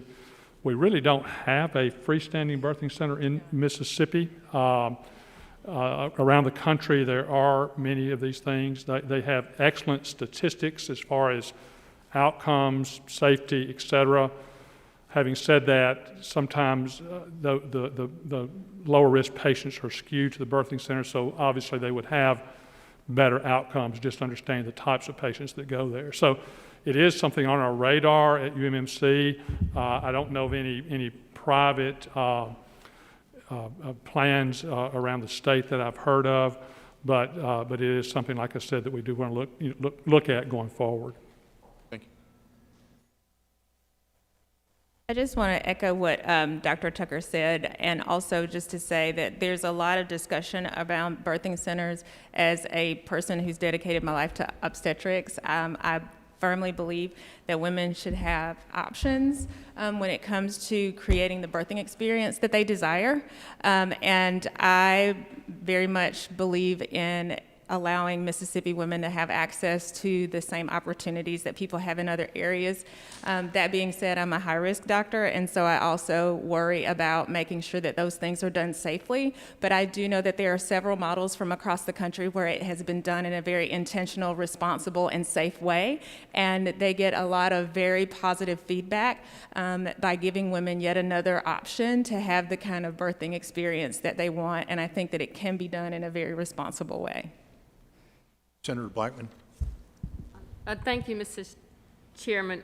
And Dr. Owens, you mentioned the woman who you had just seen prior to coming here. And so are most of your patients similarly situated? So, well, I would say that the vast majority of my patient practice right now are majority Medicaid patients, and they come from all over the state of Mississippi. It is not unusual if you walk into my waiting room to see women who have either taken Medicaid transportation for a 3-hour drive to get to their doctor's appointments. That being said, it is highly variable. We have one of the unique things, and why I think this initiative is so important, is that a lot of women really don't know or don't understand the importance of maintaining or controlling chronic medical problems, but they are uniquely motivated when they're pregnant. And we have an opportunity then to capture them and to have them understand, not just for the sake of the baby, but also downstream what the importance is for their overall health. And so I feel like it's not just health care, but it's also education. We have an opportunity to increase their health literacy and understanding of their medical problems and why it's important. And then at the end, they have this little baby who now is totally reliant upon them. And it can serve as even a more potent motivator for them to get the care that they need. And right after that, they're already accustomed to coming to the doctor regularly. It's like we build up this really great habit, and then 60 days later, it just goes back to whatever it was. And so that's why I think that this is really important. And I think if you can really latch on and get them in that first year, then you have a much better opportunity for creating the lifetime change that these women so desperately need. And through that process, you would then reduce the obesity, the underlying chronic illnesses? We have opportunity then to really make a significant impact. We control their blood pressures during pregnancy. We control their diabetes. I have one lady whose diabetic control was abysmal before she came, and now it's still not optimal, but it's so much better than what it was. And so absolutely, we get a chance to decrease overall morbidity, and we get a chance to decrease mortality. And so many of our families, the women are the cornerstone of their families, and they have the opportunity to live a healthier life and be there for their children. And then that would, in turn, decrease the overall Medicaid cost to the state? Absolutely. I mean, these are reproductive age women, and so if we get them healthier when they're younger and they are controlled for longer, then you have fewer or less severe consequences in the long haul. The other thing that's really important to remember is the best way to have a healthy baby is to have a healthy mom. So if we make these moms healthy and maintain their health habits get translated to their children. So we can also see a decrease in our infant mortality, which you also know is very high in our state as well. I mean, it's a win-win. Thank you, Dr. Owens. That's my cousin.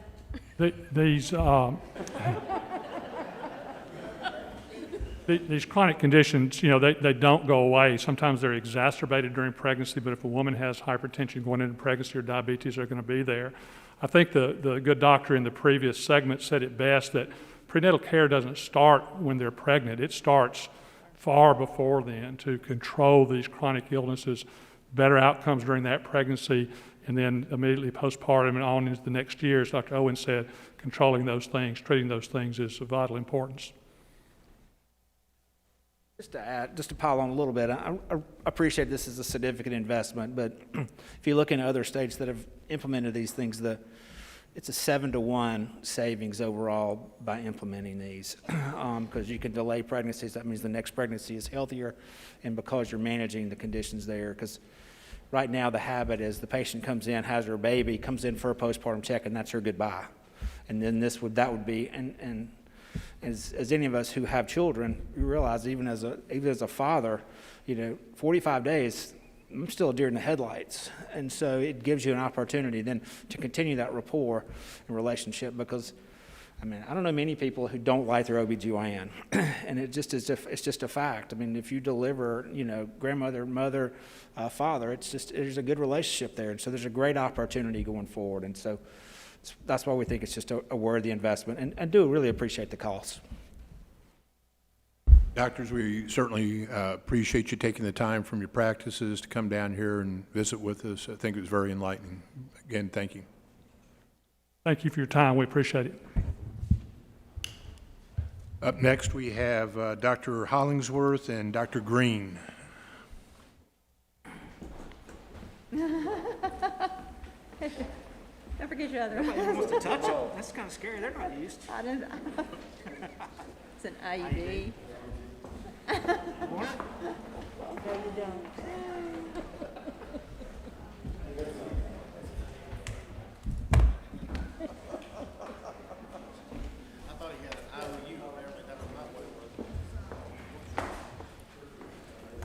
Dr. Hollingsworth, you're recognized. Good afternoon. Thank you for allowing me to speak with you today, and on behalf of the Mississippi Dental Association and all dentists across the state, we appreciate this opportunity. And I appreciate you listening. I've been here during this time for these couple hours, and no one has asked for you to reduce their reimbursements or to give them more paperwork to do. And so I know you have a large task in front of you, and I won't be any different from any of the previous speakers. But I am Jimmy Hollinsworth. I'm a general dentist. I'm past president of the Mississippi Dental Association. I currently serve as a delegate to the American Dental Association from Mississippi. I've been practicing for 27 years. I've been a Medicaid provider for all of my career, and I live in Newton. I practice in Newton, Mississippi, where we have a large Medicaid population, so I'm very familiar with the program.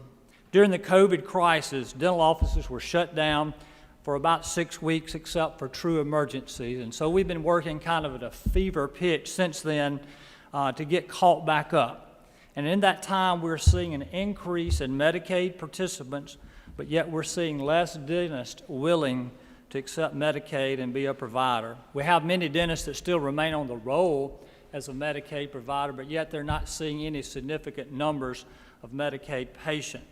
The current reimbursement does not cover the cost of care in many instances. The cost of doing dentistry has increased, yet our fees have remained flat for years.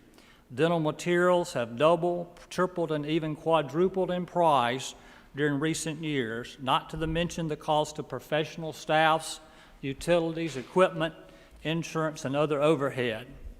There is no incentive for dentists to serve as Medicaid providers and lose money while doing so. This is simply a business model that does not work. There are many areas in our state that have significant numbers of Medicaid population where we desperately need to keep all of our dentists engaged as providers. Our dental reimbursement is not like the reimbursement of other provider groups. There is no automatic or annual review of reimbursement. The last increase we had was in the early 2000s, and then in 2009 we were subjected to the 5% holdback as a means to help with general fund shortcomings, and I'll discuss that in a little more detail later. I'd like to remind everyone, I'm sure you're aware, that dental Medicaid is primarily for children. There are a few adult services, but those are limited to limited x-rays and a limited exam and an extraction. And even with children, there's not carte blanche. We still have limited procedures we can do with them as well. So basically what we're talking about today are for children. As best we can tell, the utilization of dental services for Medicaid eligible children is around 37 to 38%. With over 500,000 children on Medicaid, we see that we have far too many children not receiving oral health care. Weekly, in my practice, I see children that have never been to the dentist before, and I'm talking about school age and older children. when we should be seeing them from the time of their first tooth or their first birthday. There is just no incentive to get these children into the office. A cleaning for a child on Medicaid pays the dentist $28.60. My normal fee for service is $65. From that, the dentist has to pay the dental hygienist, the cost of supplies for the cleaning, normal business overhead for the time the child is there. The hygienist's salary alone for that appointment is $15 to $20. You can see there's no advantageous reason for the dentist to see a Medicaid patient. We need to do a better job of getting children, and well, in fact, all people, in for preventive care. Preventive care is cheaper. If we can get people in for the preventive care, we avoid more expensive restorative and emergency care. We keep them out of the ER and out of the hospital. The 5% provider holdback that I mentioned was in 2009, was started as a temporary solution to a general fund shortfall. All providers were made to take this cut. We feel it should be removed and even possibly retroactive, since other groups like physicians and hospitals have had their holdback removed. The law states that the 5% deduction applies to fee-for-service Medicaid. However, in 2018, 2 of the 3 managed care organizations started taking the 5% fee reduction out of dentist reimbursement and even took some paybacks in a look-back period of up to 6 months. This action caused a severe financial burden for many dentists of our state, and I received many calls about dentists that were having financial struggles when they had to have that 5% over 6 months they had to pay back. There is current litigation on appeal from another provider group that resulted in a temporary injunction for both of these MCOs. However, this does not affect dentists. The MCOs are not part of the 5% in the law, and we believe that it is yet another way that they are using to deny payments to dentists. We have asked repeatedly to be removed from the 5% holdback, yet it is yet to happen. The Mississippi Division of Medicaid currently, as you've heard, has 3 managed care organizations that manage the care for the Medicaid population: United Healthcare, Magnolia, and Molina. Dental expenditures make up only 2% of the Medicaid budget, yet providers deal with the Division of Medicaid and these 3 MCOs along with their subcontractors that process and deny claims. This creates an overwhelming amount of paperwork for a dental office. I, along with all our other dental providers, do not feel that we need 3 different MCOs along with the Division of Medicaid to process dental claims. There are only about 500 dentists that accept Medicaid. We think that's a little bit of overkill. Dentists are subjected to delayed and denied fees under treatment after treatment has been provided. Along with the Division of Medicaid currently has, although the Division of Medicaid currently has underway internal investigations to identify and correct these problems, the amount of money denied to dental providers is substantial.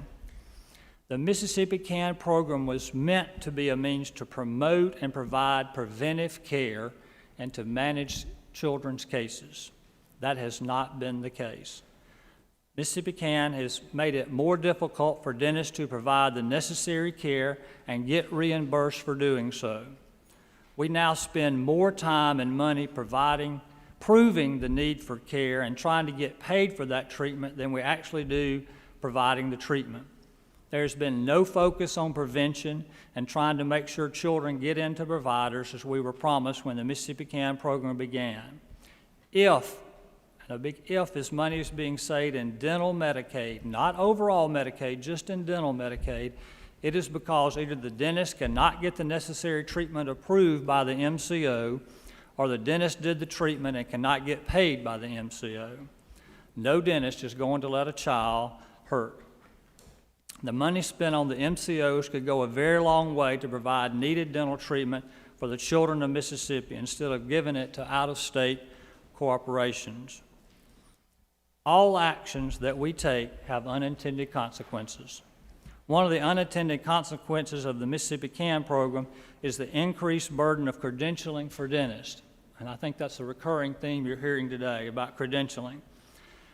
You have to become a Medicaid, credential with Medicaid, and then each of those three companies, and then some of those you have to be credential with whoever adjudicates their claims. So up to 7 credentialing processes. And dental offices are lean and mean, and we don't have the staff and personnel to do that, and those come up for renewal every 2 or 3 years. So it's an undue burden on dental office. While fraud is cited by the Division of Medicaid as a reason for the MCOs, there is very little dental fraud. We're not talking about a lot of money overall. Any dental fraud can easily be found and be stopped by denying those that fraud from future participation in the dental Medicaid program. At some point, dentists have to be trusted to be the ethical providers of dental care. I would venture to say that as much dentistry is done without payment from Medicaid as is lost to fraud because dentists just give up on trying to get paid for the treatment they've already performed. Dental reimbursement must be fair, or dentists can simply not afford to serve as providers. Let me explain why this should be of great concern to all of us going forward. We currently have a lot of, shall I say, seasoned dentists like myself that are Medicaid providers, and retirement is in the near future. The young dental graduates cannot and will not run a practice on Medicaid fees. It is not a business model that works.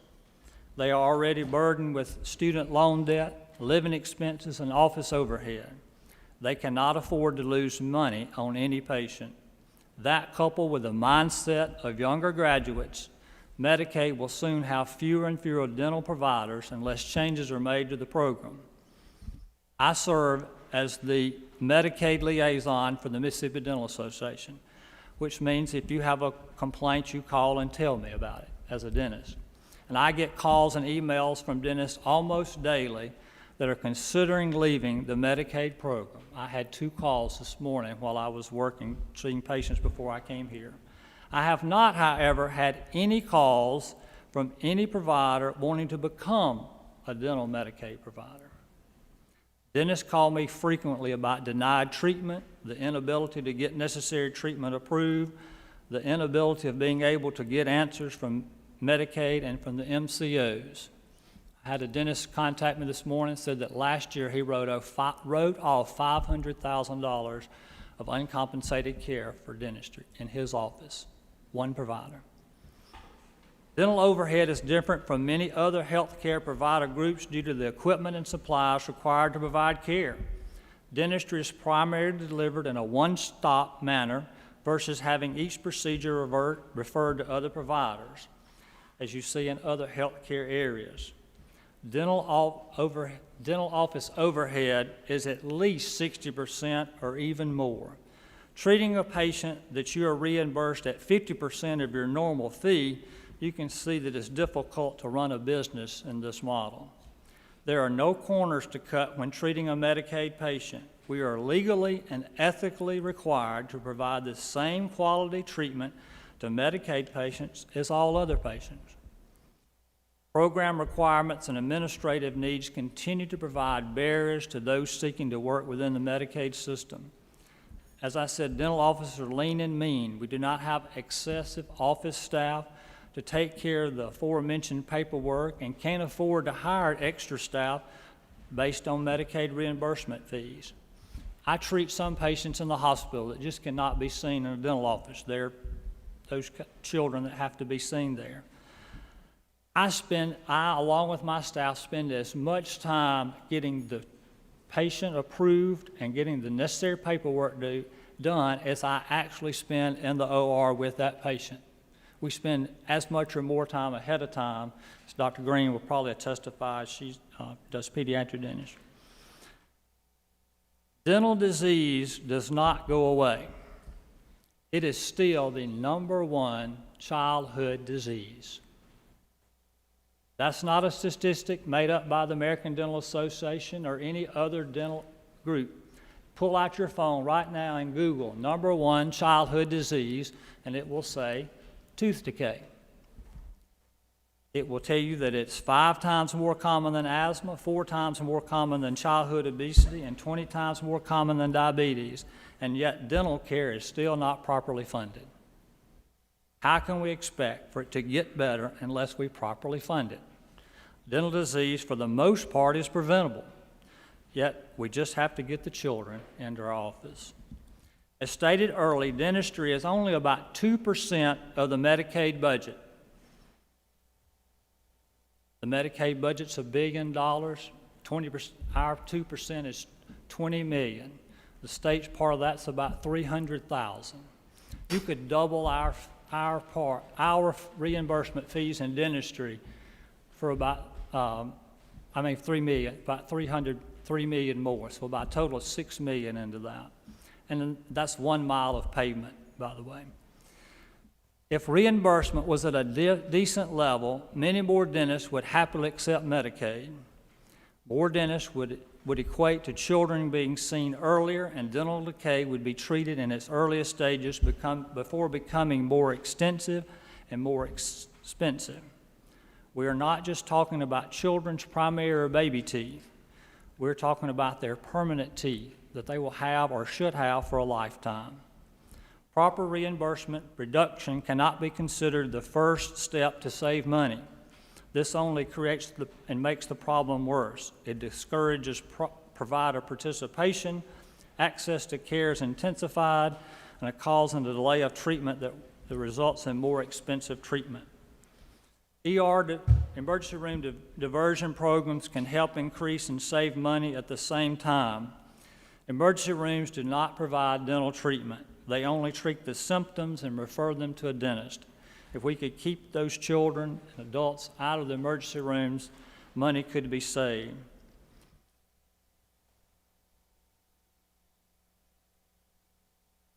A robust dental Medicaid program is mandated by CMS for the state to participate in the federal mandated Medicaid program, and without it, we cannot receive Medicaid dollars.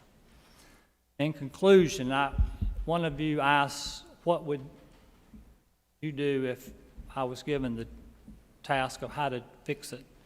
Well, I've worked with the Division of Medicaid for 6 years personally on this problem, and we've come to a solution that is agreeable to both sides, yet we cannot get it passed. And I beseech you to look at that. We have worked on that. We have in the past agreed to that, but it's just never been brought forward to you. We would recommend that we reduce or eliminate the managed care organizations in dentistry. They are not managing the care. They're, as one gentleman said, they're managing the money. And their duplicity creates barriers to care, and it would improve care greatly if we did not have the excessive paperwork. And if we could streamline any credentialing process, would help dentists tremendously. I've come before you, many of you, many times, and I always enjoy sharing about my passion for dentistry and for the citizens of Mississippi, and I'd gladly entertain any questions you have at this time. Thank you. Representative Curry. Thank you, and thank you for your talk. You said everything that I wanted you to. But I do want to point out, and as you know, we talk a lot about trying to prevent heart disease and other things, and rotten teeth is you're probably lead to heart disease. A lot of people don't realize if you don't have the healthy mouth, you're in trouble down the line. So, it breaks my heart to think that children don't get to see a dentist or either have the basics done. About how many patients would you see like to have a teeth cleaning for $28 a day? How many would you fit in? What's your average day? Well, on a child, it would depend on the age of the child as to how many we could see, and so I'm just trying to figure out how much you would make on an average day. How many patients would you see? Well, we try to, if it's a child, for my hygienist, she would see 2 per hour if they're, young. If they're a teenager, so we can only do 16, 1 maybe or less. Okay, right. And so you would make $448, Yes, and ma'am. and that's before you pay your staff and you know, I understand why I have one dentist in Southwest Mississippi that sees Medicaid patients. And I just don't understand why we can't do better, because if we want to make that person a healthy person, it's going to start with dentistry as a young child. Right, definitely. And so I really didn't ask you many questions, but thank you for Well, and I'll tag on to that. There are many studies now showing the correlation with your dental health to your overall systemic health. Right. And cardiac disease is at the forefront, diabetes. We need to manage those things. Healthy mouth equates to a healthy individual. Thank you. Dr. Green, were you going to make any comments? Yes, she's going to say Okay. so.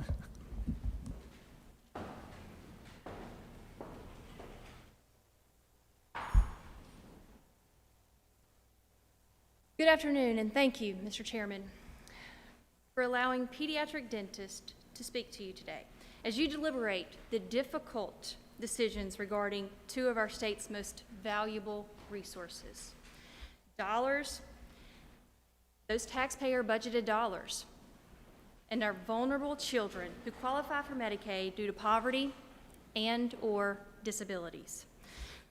We are thankful to be here along with so many colleagues in medicine, nursing, and dentistry.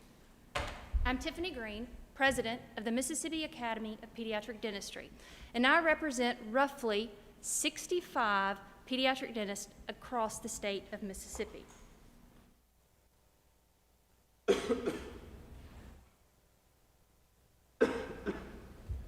Probably another conflict. The batteries. It says the batteries are A-okay.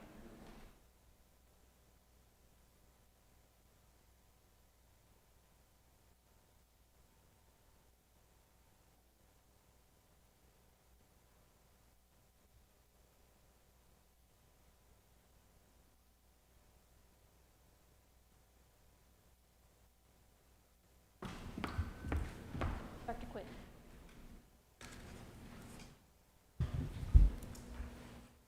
Dr. Quinton.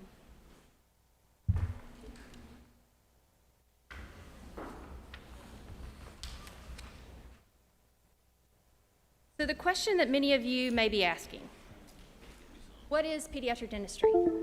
Pediatric dentistry is an age-defined specialty that provides both primary and comprehensive preventative and therapeutic oral health care for infants and children, including adolescents. We also include all those patients with special health care needs. How do we become pediatric dentists? Why do we become pediatric dentists? Just like medicine, we are required to complete satisfactorily a 24-month training program that must be accredited by the Commission on Dental Accreditation. Such programs must be designed to provide special knowledge, skill, and development beyond your typical dental school, your DMD, or your DDS. As pediatric dentists serving Mississippi's children, we are trained to provide optimal care to all of our patients. Our skill sets must include behavior guidance, care of the medically and developmentally compromised and disabled patient, supervision of the orofacial growth and development, caries prevention, sedation, pharmacological management, and hospital dentistry. The American Academy of Pediatric Dentistry publishes annually the Reference Manual on Pediatric Dentistry. This manual provides basically gold standard, a handbook that we as pediatric dentists, that our general dental practitioners and other dental specialists, our physicians and other health care policymakers, government agencies, and individuals interested in oral health care for children can view. Ultimately, how do you understand this? We are the pediatricians in dentistry. How do the pediatricians of dentistry, the pediatric dentists, our general practice colleagues, how do we intertwine with Medicaid and these MCOs? On a recent survey that the Mississippi Academy of Pediatric Dentistry did for our members, we found that 95% of your pediatric dentists in the state of Mississippi are active providers of Medicaid. We found that 98% are active providers of CHIP. We found that 83% are active providers for all MCOs. The American Dental Association recently published to help with your perspective on how our state compares nationally. Thank you. How do we compare nationally? And you can see here, nationally, 43% of U.S. dentists provide Medicaid CHIP services to their patients. It's also cited by the American Dental Association that 73% nationwide of pediatric dentists provide this care. So we as a state sit 95%, 98%. Nationwide, the average is 73%. The question here is, we want to bring positive impact for what we do and how we can help the children of Mississippi that are on Medicaid. We do that by providing excellent quality dental care with a preventative focus. Dr. Hollinsworth iterated this earlier. We cannot agree more. Prevention equals cost savings for the state. So, just like in everything, we face challenges. How do we meet these challenges? What are the challenges? I think that we have challenges of adjustments to codes. Many times, a minor change can be made to a code on a national level or on a state level that can impact access to care. This is an example that has just occurred. By minor change, we have seen last year, for almost a period of 6 to 9 months in North Mississippi, kids not be able to receive the care that they need in a facility. Since March, on the coast, there are kids that have not been able to receive care that they need because of lack of facility to see these kids in. This morning, I received an email before I left my practice to where 2 kids are being denied access to care for this Wednesday because payment will not be received. We can fix this if we work together. Increasing cost on dentists to provide dental care. I think Dr. Hollingsworth covered this. Our cost of supplies go up. My staff wants at least a cost of living raise every year. Reimbursement has remained stagnant. I think this has been hit. I think it is a point that we must consider, but it may not be the only answer. Creating a more uniform, comprehensive coverage between the MCOs could help drastically. All of these companies should cover the same dental codes. Fluoride, which is recommended to be placed on teeth after cleaning appointments. We have 2 codes that state and speak to fluoride. One plan pays for one plan pays for the other. The codes are different types of fluoride. Personally, I don't understand why both codes aren't covered by all MCOs, and then they can pay the same rate. It's not a rate issue.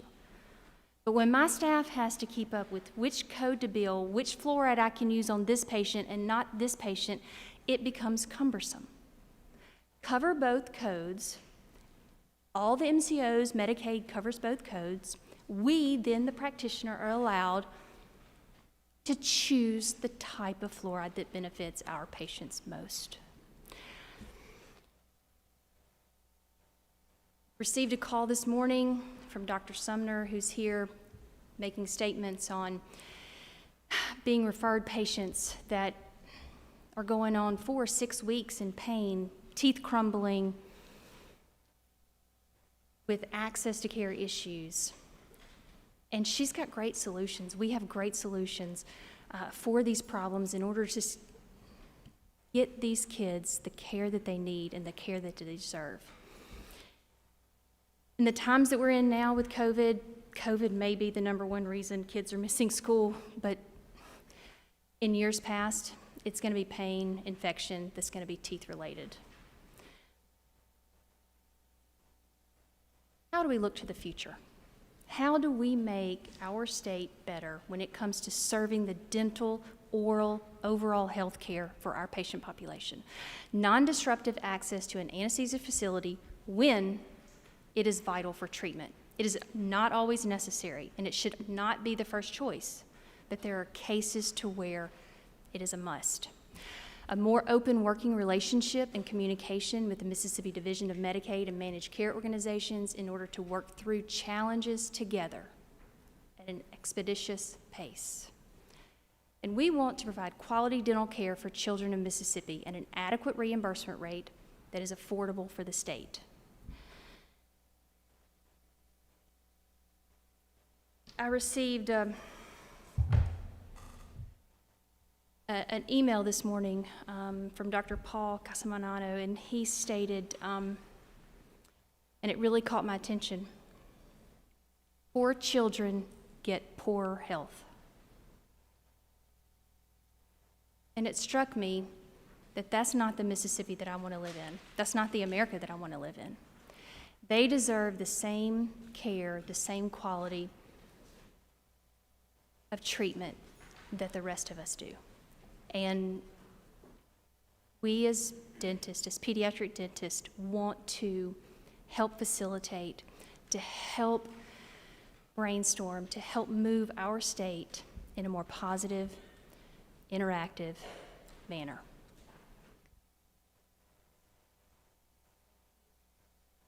I'll be happy to entertain any questions that you have. Thank you. Any questions from the committee members? Yes, ma'am.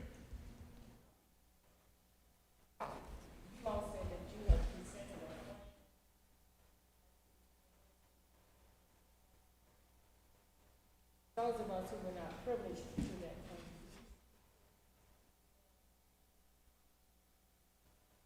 I didn't ask her to ask that, but I sure am glad she did. We work with the plan. And let me just say that the division has been very gracious to meet with us at the Mississippi Dental Association over the years. I've met a few times with Mr. Snyder already, and the plan was to come up with, to use a national standard survey that is based by area. It would be based on the Jackson, Mississippi area through a dental survey, and it would take those fees, average them out, and then we had agreed upon, both sides agreed that we would be at the 50th percentile, not 50% of our rate, but 50th percentile, which means that half of the dentists surveyed got more than that for that particular procedure, 50% got less than that amount for that particular procedure. And we had agreed upon that would be a great place to begin, is on the 50th percentile. And then that survey is done annually, and it could be reviewed annually, and and that we would just follow that. And that would put in place a manner to start and a way to keep it regulated as it would move forward. That fee is published, that schedule is published every year, and then it could be followed through as things change, and we would not have to be, that could be set in policy. We would not have to be coming back before the legislature every year saying, say we've not had an increase in 5 years, because as Dr. Green said, we have great staffs, but they have families too, and we have to continue to increase their salaries as they are deserving. All of our other overhead goes up, so that would be the reasons for increasing. And as we talked about, dentistry is such a small portion of the budget, 2% of the Medicaid budget. Of the state's part, that's only $3 million that the state's putting in to dental Medicaid. And so if we want to conquer the #1 childhood disease, this is kind of tongue-in-cheek, but we need to put our money where our mouth is.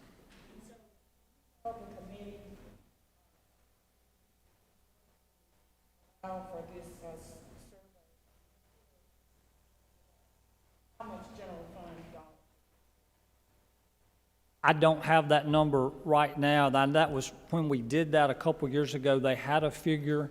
What was that figure 2 years ago? I don't remember. Mr. Snyder may know, or somebody in his office I'm sure knows. But even, like I said, the general fund money now going in is only about $3 million, if my math is correct there. Even if you doubled our fee, it'd only be $6 million. So, I mean, so.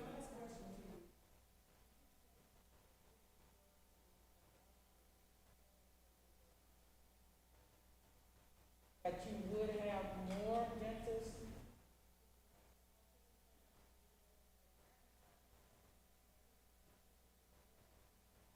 Yes, ma'am.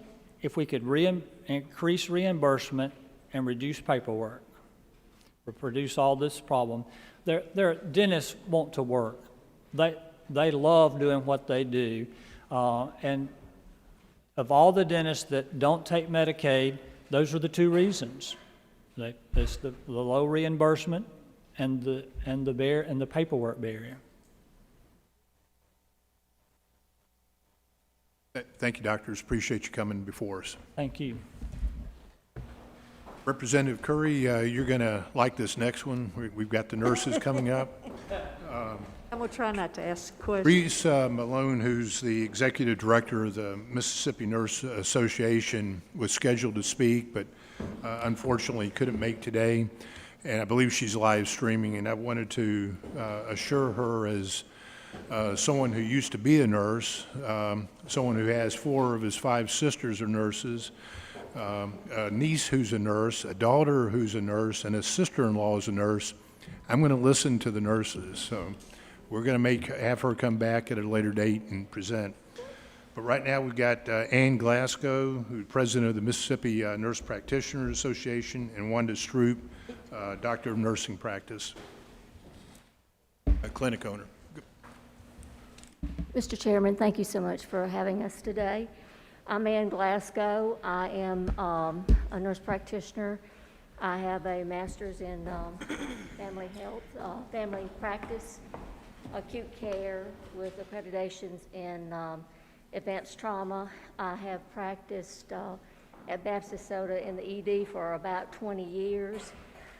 At the same time, I did practice over in rural Mississippi in Iuka, not Iuka, but in Marks, Mississippi. I was part of a telemedicine program where I spent 2 years and gave the doctors over there a little relief. And in an effort to supply access to care to many impoverished groups of people and the low-income people in the rural areas that did not have care, and also to give the doctors a little relief in the weekends. From there, I went to Baptist Soda, where I worked the ED. As far as Medicaid is concerned, the patients I saw working in the ED, the biggest problem I had or issue was access to care. What do? You've got a patient who needs a specialist. You see them, you treat them, they need a provider to follow up. They need a specialist. Also with medications was another problem we had, is they did not have the funding to get the proper medications. I was lucky there to have a social worker that saved my life, bless his heart. He was a trooper. He could find anybody to take care of that patient for nothing. He could find medicines for $2 or $3. I was one of the lucky ones to do that. As far as the Mississippi Association of Nurse Practitioners, I'm incoming president of it, and we have a mission to support the practitioners in the state of Mississippi. We have about 6,000. In the United States, there are 290,000. Of that 290,000, about 80% of them do accept Medicaid patients. 89% of them accept Medicare patients. So you got a large population of practitioners who are working with impoverished groups in rural areas and people that have low income or no income, and really love it. Nursing, I can say truly after 50 years, is a passion. That passion has become a compassion for the people in those communities. I didn't go to the rural areas. I didn't go to the ER, work night after night, 24 hours a day, if I didn't have the compassion in my heart to take care of those individuals. We love people.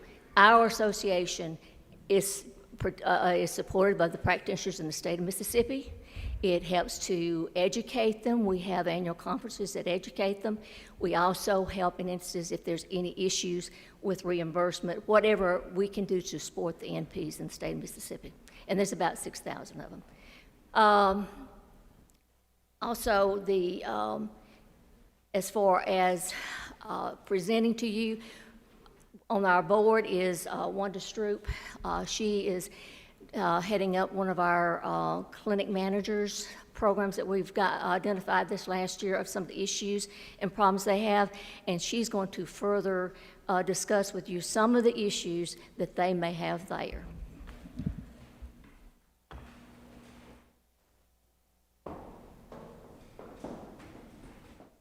Mr. Chairman, members of the committee, thank you so much for the time to speak with you this afternoon.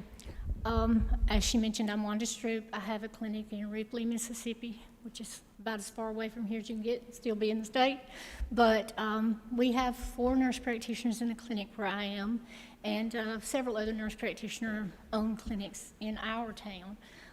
When I was asked to speak today, I did reach out to all the nurse practitioners in the state so that what I present to you is our concerns, our issues, are not just mine or my area, but are those that are statewide, okay?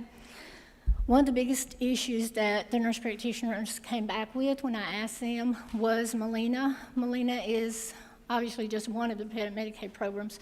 We have had improvement in our reimbursement turnaround time overall with Medicaid. Molina still tends to be our slowest and are most likely to have a denial for reasons that is sometimes very difficult for us or for our coders to determine the real source of that denial, and that puts us in delay for reimbursement just based on that alone.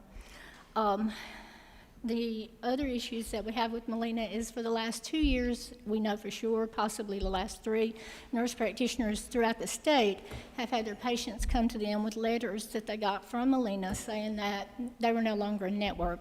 When we've checked that, we are still in network, and Molina's answer is it was a mistake on our part. The nurse practitioners as a whole have all requested that Molina would send us a list of those patients those letters went out to, because not only did they tell those patients that they were not in network, they also reassigned them to another provider. So in asking for an opportunity to have a list of those so we could be proactive and send letters to those patients who thought we weren't in network and thought they had to see the new assigned provider, we were never provided with that. That's happened to a number of clinics, so that's been an issue with Molina. But overall, other than that, we've not had a lot of problems other than reimbursement rates, which we'll talk about in just a little bit. So reimbursement concerns, obviously, big concern for us. We get 85% of the same practice billing as a physician gets 100%.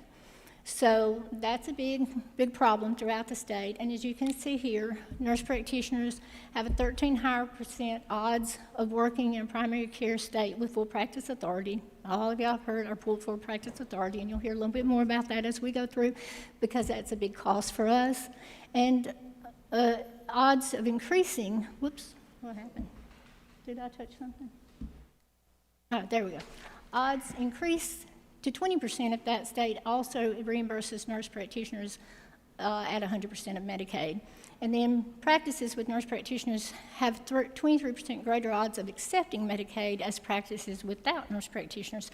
So those needs for us to be reimbursed are many, but one is just getting the providers to be active in our area in Mississippi, because we do lose out on other areas where those nurse practitioners are reimbursed at 100%. There's roughly 21 states, I believe, that do reimburse Medicaid at 100%. Mississippi, unfortunately, is not one of those 21. Nurse practitioners have a higher cost. We are only allowed to hire licensed people to work in our clinics, meaning we have the lowest level we would hire is an LPN. Some of us have our RNs that work there as well. So we have a higher cost just in having our ancillary staff as licensed. Now, I fully support that. I like that. I think it's great. But it does cost me more money to provide that. But I think it gives me better patient care in the long run. But making nurse practitioners cost greater to provide our care to all of our patients, including our Medicaid patients. And nurse practitioners pay the large collaborative fees, making cost providing care to our patients greater. So when we lose this 15%, we're having to add that out somewhere else. The limited reimbursement also makes nurse practitioners as a whole, or physician clinics who hire nurse practitioners as a whole, less likely to accept Medicaid overall. And you can see why, just like the recent dentist reports, we have issues. Nurse practitioners practice in rural areas where there are limitations to care. Overall, there's a lot of studies that support this. Now, when I say these things, understand I have full respect for physicians, and they're a great part of our team, but we're part of that team as well. And so we have a higher patient satisfaction rate, and studies are here to support that, and you'll get some information later emailed to you that will support what I'm saying here. We have fewer unnecessary hospital readmissions, fewer potentially preventable hospitalizations, and fewer unnecessary ER visits. And part of that is the holistic approach that nurse practitioners take. Most studies have shown that we listen longer to our patients and look at the patient as a whole, more so because of our training as a nurse before we went back to get our postgraduate, our other degrees. So those are some important factors on why we feel like we would add the value. The meta-analysis you'll get copies are also support the nurse practitioners are as good as MDs at interpreting x-rays, more competent in phone follow-ups with the patients, and equally competent in physical exams. Also equally competent in issuing the appropriate referral, as I said earlier. Oops, don't want to go there yet. So there are some other barriers to not having the full reimbursement that we have to consider. In my office, for example, we do x-rays, and so Medicaid reimbursement rates for x-rays are for a wrist x-ray on a child, and we have lots of those. We have a lot of injuries on children. We get reimbursed at $18.68. Well, it costs me $15 to have the radiologist read that x-ray, so I'm left with $3.68 for me to pay my nurse or my x-ray tech to do the x-ray, for the costly x-ray supplies I have to have, for the time it takes me to read the x-ray in the office, and for the paperwork involved just having that done. So a chest x-ray, about the same thing. We have reimbursement of $21.99, but I'm left with $6.99 of that after I pay the radiologist to support the staff that do that test for me.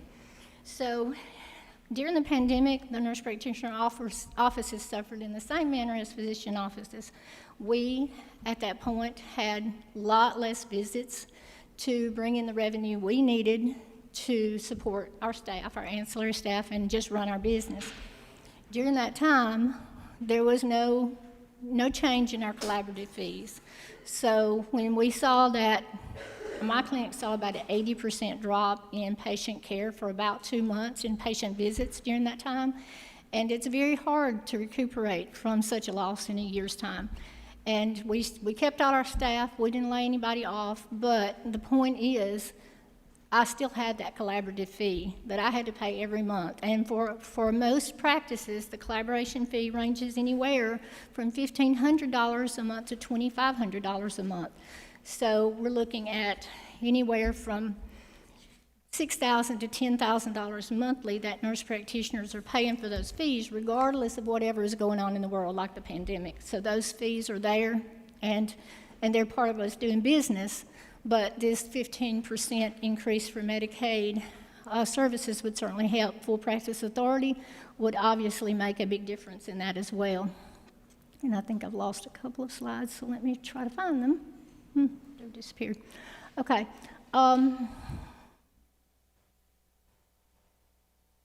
So based on the studies, now the first question is, obviously, how would we pay for that increase for y'all?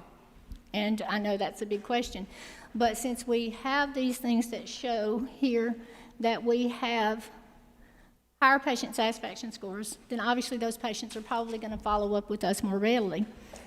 Unnecessary hospital admissions, potentially preventable hospitalizations, and unnecessary ER visits. Those 3 things alone would take a lot of the revenue. You can do one CT scan, which nearly every emergency room visit is going to get you if you go in for abdominal pain. And although I know they are trying to make an effort to cut costs there as well, but you're still looking at a lot of ER visits with a lot more cost than you're going to have in the office.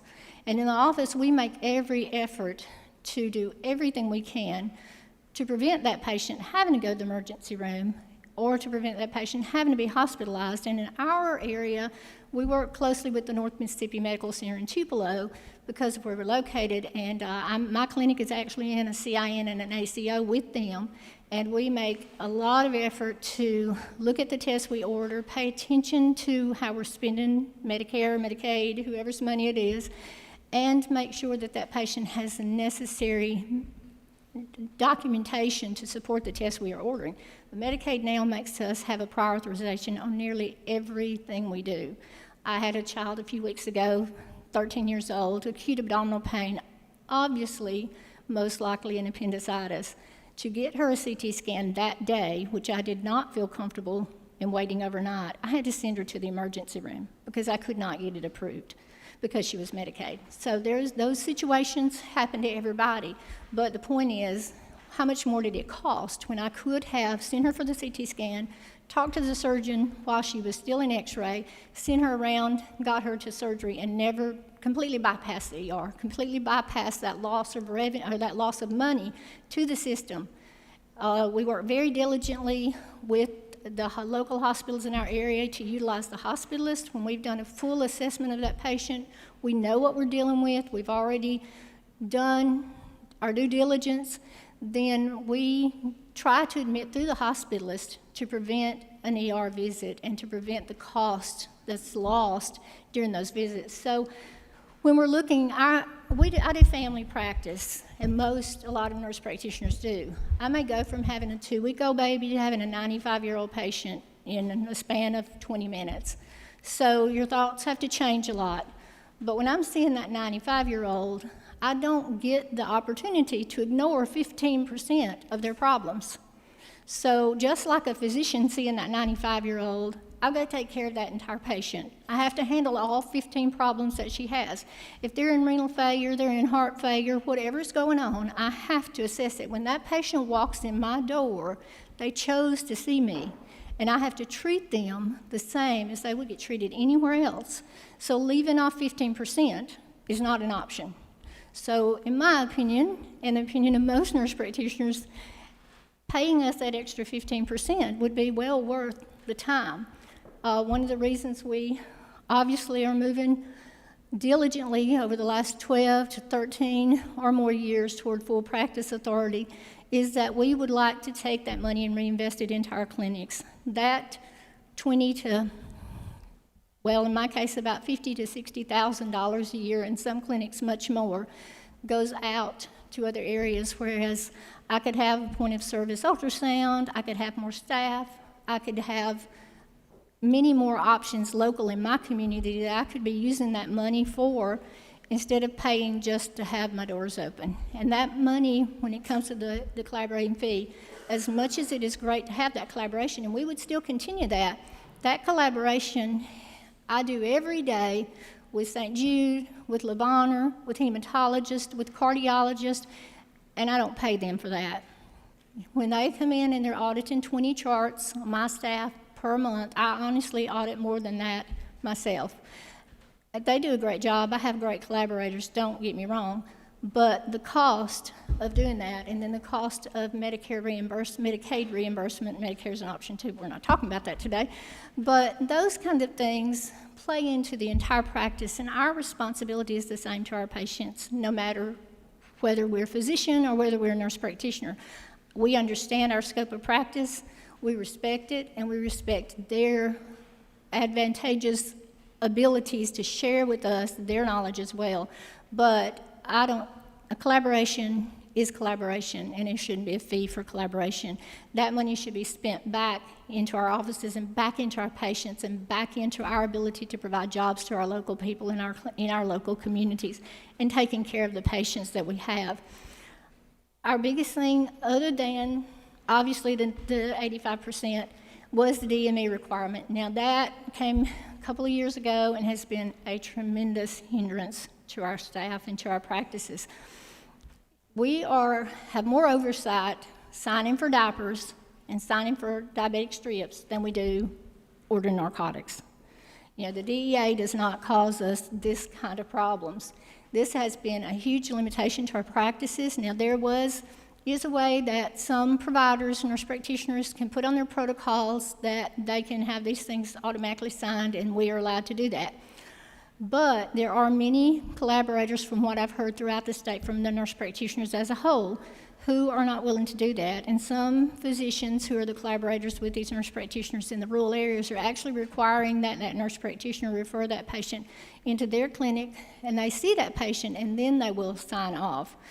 Well, if that happens, that's another visit that wouldn't really be necessary if we could just go back to being able to sign for the DMEs. I don't really know what brought this about, but I can tell you that our practice is not to just sign anything that comes across our desk. There are a lot of services out there where patients are called, they're told if you get a back brace or a knee brace, just have your doctor or your provider sign for it, and you're good, we'll cover it 100%. Well, we don't sign those things. We just tell the company if we want a knee brace or a back brace, we'll order what's appropriate for our patient. But we're not just signing things coming across our desk for the sake of signing it. We're reading those and looking at those, and I don't know if some of that stuff's what brought this DME stuff on, but it is continuing to be a problem, especially for those collaborators who won't let the nurse practitioners put it in their protocols. So that's a problem that that overall was shared across the state when we surveyed the nurse practitioners. So basically, then in closing, I would like to say that studies have supported the care that nurse practitioners give as a whole throughout our state, and as Ann mentioned, we have 6,000 nurse practitioners. In conclusion, we'd like to see Mississippi lead the southern states in using the valuable resources of highly educated, effective, and dedicated nurse practitioners to improve the health of Mississippians, and we want to be a part of that. This would stop the constant flow of nurse practitioner providers out of our state to those states that have not only the 100% reimbursement for Medicaid, but also have the full practice authority for those areas as well.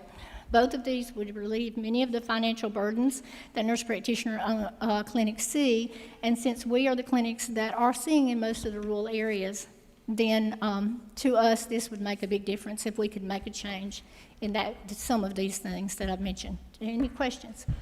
Thank you, Dr. Stroop. I've got a couple of questions. You mentioned that Medicaid, you're reimbursed at 85% of Medicaid. How are you reimbursed by traditional insurance companies? We're reimbursed at 100% for everything except Medicaid and Medicare. All right. And I know I don't think Dr. Gentry's here, but and I meant to ask him this question, but if I believe that the numbers of young men and women going into family practice are declining. Is that correct? Correct, very much so. And so really the nurse practitioners coming in and you having your practice, your provider group has actually become that front line, the old traditional family practice doctor. Is that correct? That is correct, yes, sir. Thank you. Mr. Chairman Hood? Yep. Recognize Vice Chairman. Good afternoon. Good afternoon. I was born in Ripley, Mississippi. Oh, well, we need to talk. I think you've treated my parents. Oh, before, tell me the names. Rex and Ellen Yancey. Exactly, Yep. exactly. It So was good to my meet you. question today, thank you for being here and appreciate all the information you've given us. How many other states have full practice authority for nurse practitioners? 23, Something in 23. that. And surrounding states in the South? Well, the South has been a problem with that, so we would be the first if we could move it forward, and we would be proud of that. Florida has a limited full practice authority that they moved into last year. Purity still got some significant restrictions, but they call it full practice authority, but we would be the first if we could move forward.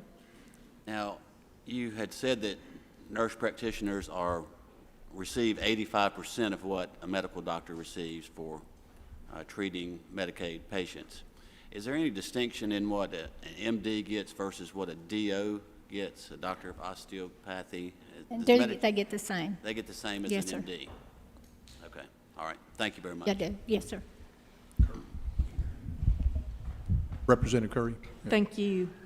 Thank you guys for being here today. And I do want to make sure you know something. We did not do that on the DME.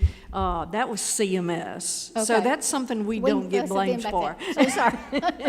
My apologies. That's okay. That's it. But I will point out that CMS recently changed, and I'm a home health nurse, that you could sign your own home health orders. That is true, and that has been a blessing.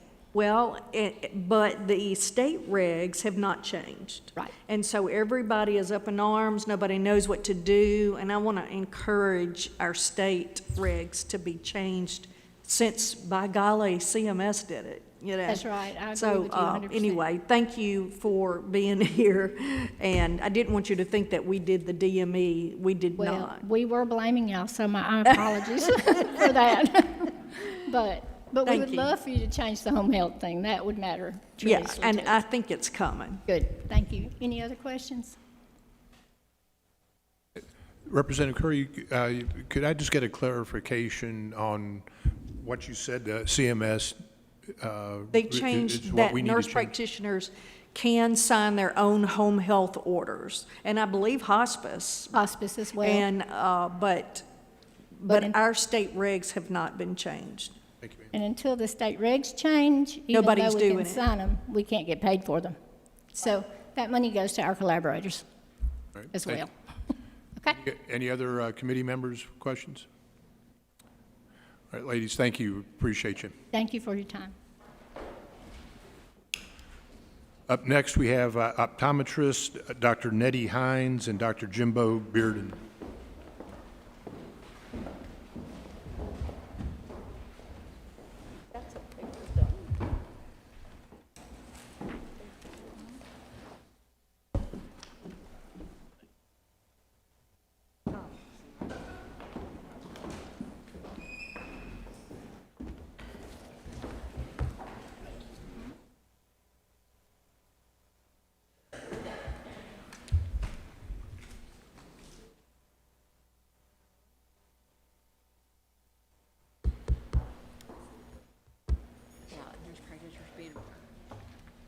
You can just come on up to the podium.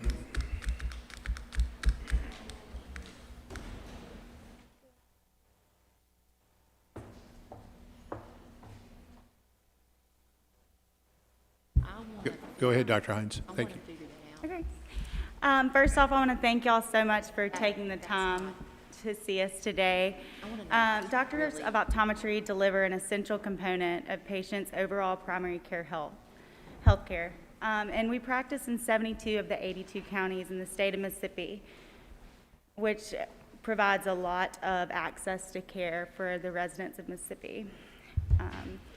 During a comprehensive eye exam, optometrists not only determine eye and vision health, but also identify early warning signs of systemic diseases, including diabetes, hypertension, and high cholesterol, just to name a few. Even if your vision isn't a problem, your eyes can be an early predictor of certain diseases.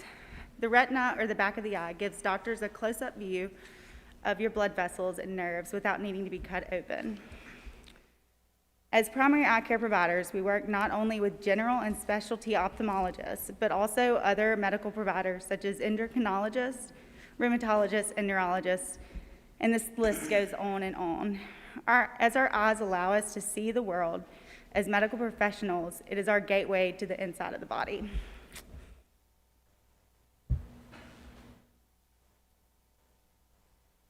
Thank you, Chairman Blackwell and Chairman Hood, for having us today, and Senators representatives for giving your time to listen to us. My name is Dr. Jimbo Bearden. I practice primarily in Canton and Yazoo City, Mississippi. I've been in practice since 2010 in these locations. My practice is a full-scope practice that sees every type of patient from pediatric to geriatric. Everyone needs eye care. This was never more evident than when the MOA, in partnership with the Mississippi Vision Foundation, offered no-cost eye exams and glasses to any student that did not pass the third grade reading test. We found in that case study that 88% of those students that did not pass that test had an undetected vision issue. As a result, we worked with Representative Rob Robertson and Senator Chris Kaufman to pass the 2019 Children's Vision Law aimed at promoting better ocular health and vision for young students across Mississippi. That brings me to a code that I would like to discuss today. The code is 92015.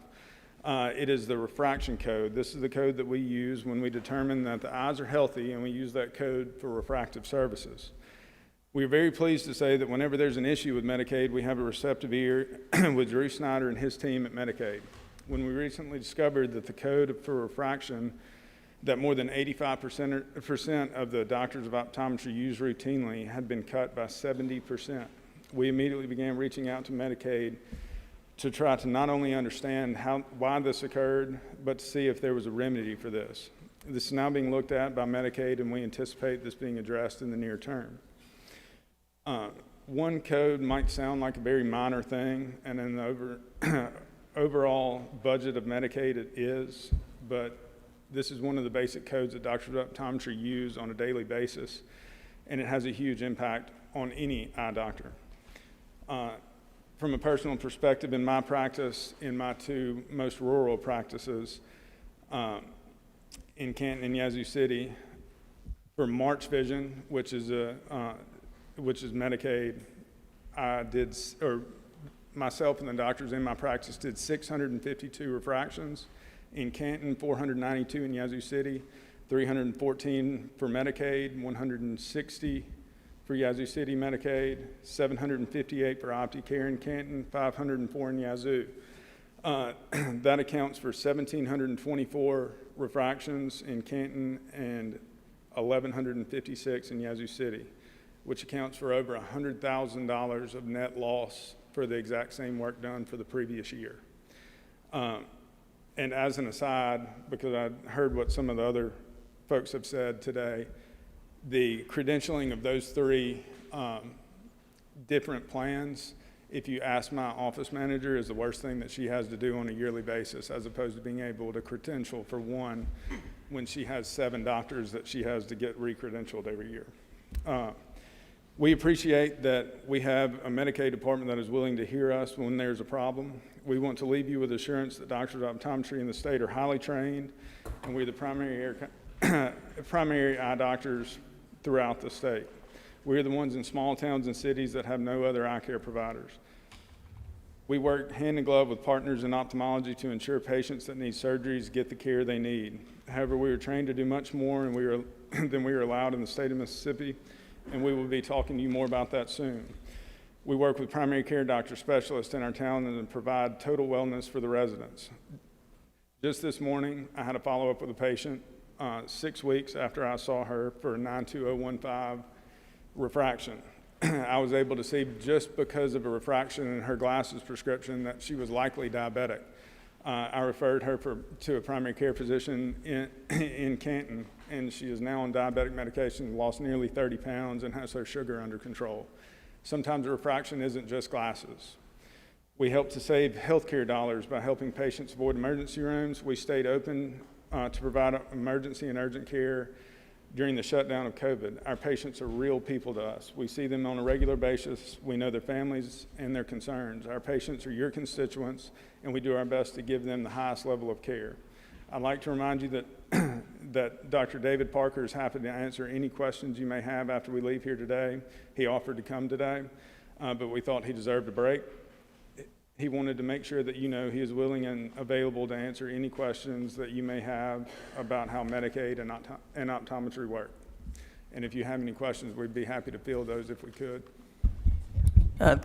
Thank you, sir. Thank you for coming. First off, I want to thank you for the service that you provide throughout our state. I believe my son just got his first pair of glasses about a couple months ago. So I know the important service that you provide. You're going to provide us some more information on this code you've been talking about, 92015? Yes, so 92015, if I have my chronology correct, was created in 1993 after refraction services were taken out of a 92014, which is a medical code. 92014 is a medical code that we use to look at diabetic patients or glaucoma patients or someone that came in like they did today with a blowout fracture of their orbit. We use that code for medical services. In addition to that code, we use a 92015 as a code for the refraction service. Okay. Thank you. Representative Curry. I received this text message from my local optometrist today. My main complaint would be decrease exam fee pay. And they just did this recently, didn't they? Right. And does anybody During know the- why or how they did it, or did? We were, we did not know it was coming. Right. And as soon as we found out it was here, we've gone to Medicaid and asked them to review it, and they are. But it was an extremely significant cut that happened basically during the COVID shutdown. So can you tell me, is it Mississippi Can or Medicaid? It is Medicaid, March Vision, and OptiCare are the three, and those services were cut from March Vision, $53 was the fee in 2019. It was cut to $16.18. The same for Medicaid.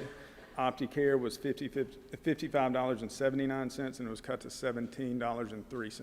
So is that what he's saying? Refraction is the other main decrease, went from $55 to $16. That's correct. Okay. And I have all these, if you would like me to send you a text. Mississippi Can or March Vision. That's correct. Also makes the patient pick out a kit that hasn't been updated in at least 4 years. They're terribly low quality frames. Our patients deserve better. But he had gotten in touch with me about this decrease in payment. He said it just happened. Nobody let anybody know. It just happened. And, you know, Drew, I'd like some explanation at your convenience. Anything else? But to I'm answer helping. your March Vision question, I think that is being addressed currently. But historically, yes, it did come in trays, and there were about 6 frames basically for every age group and gender. So in a town that was highly Medicaid, you'd see an entire high school with the same pair of glasses on basically. Well, and let's also, if it's a child, they're going to break them. And if they're low quality, they're going to break them really quick. And then they have nothing because they can only get 2 a year. Is that correct? Depending on the coverage, yeah, most of the time it is 2. Okay. Thank you. Any other questions from the committee? All right. Thank you, doctors. Thank you.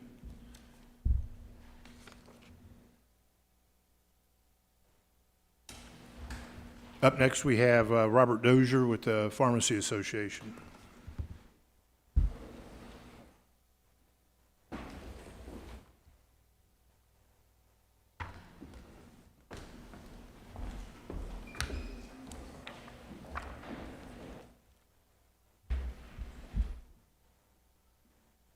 He brought my pharmacist with him. I just want you to know.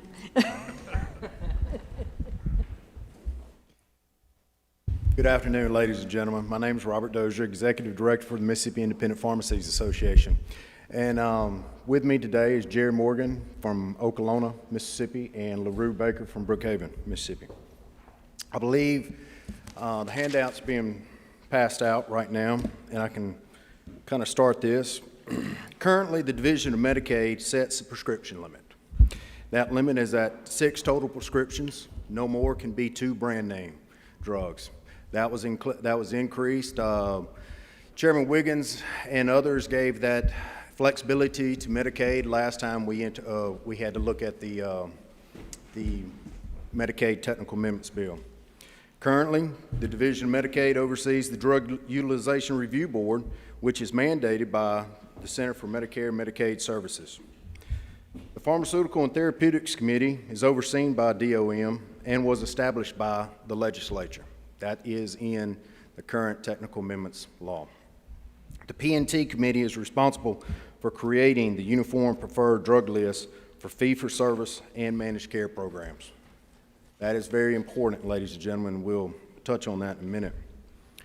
DOM negotiates the rebates with the drug manufacturers for the supplemental rebates. One key component of the rebate program is the prior authorization process.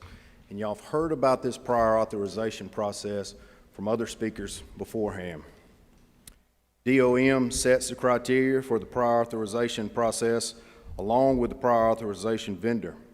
This agreement concerning the drug rebates are agreed on by DOM and the drug manufacturers, thus making this PA process very important.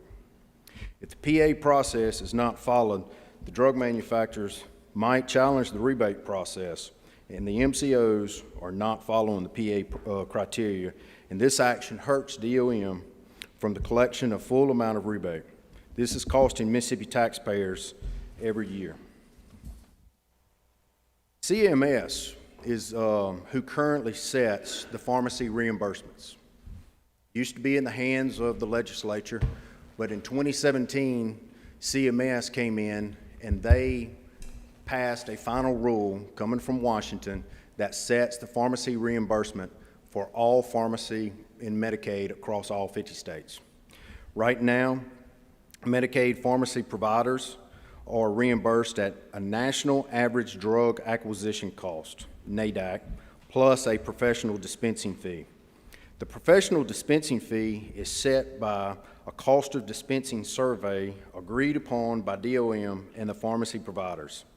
This professional dispensing fee must also meet the CMS criteria.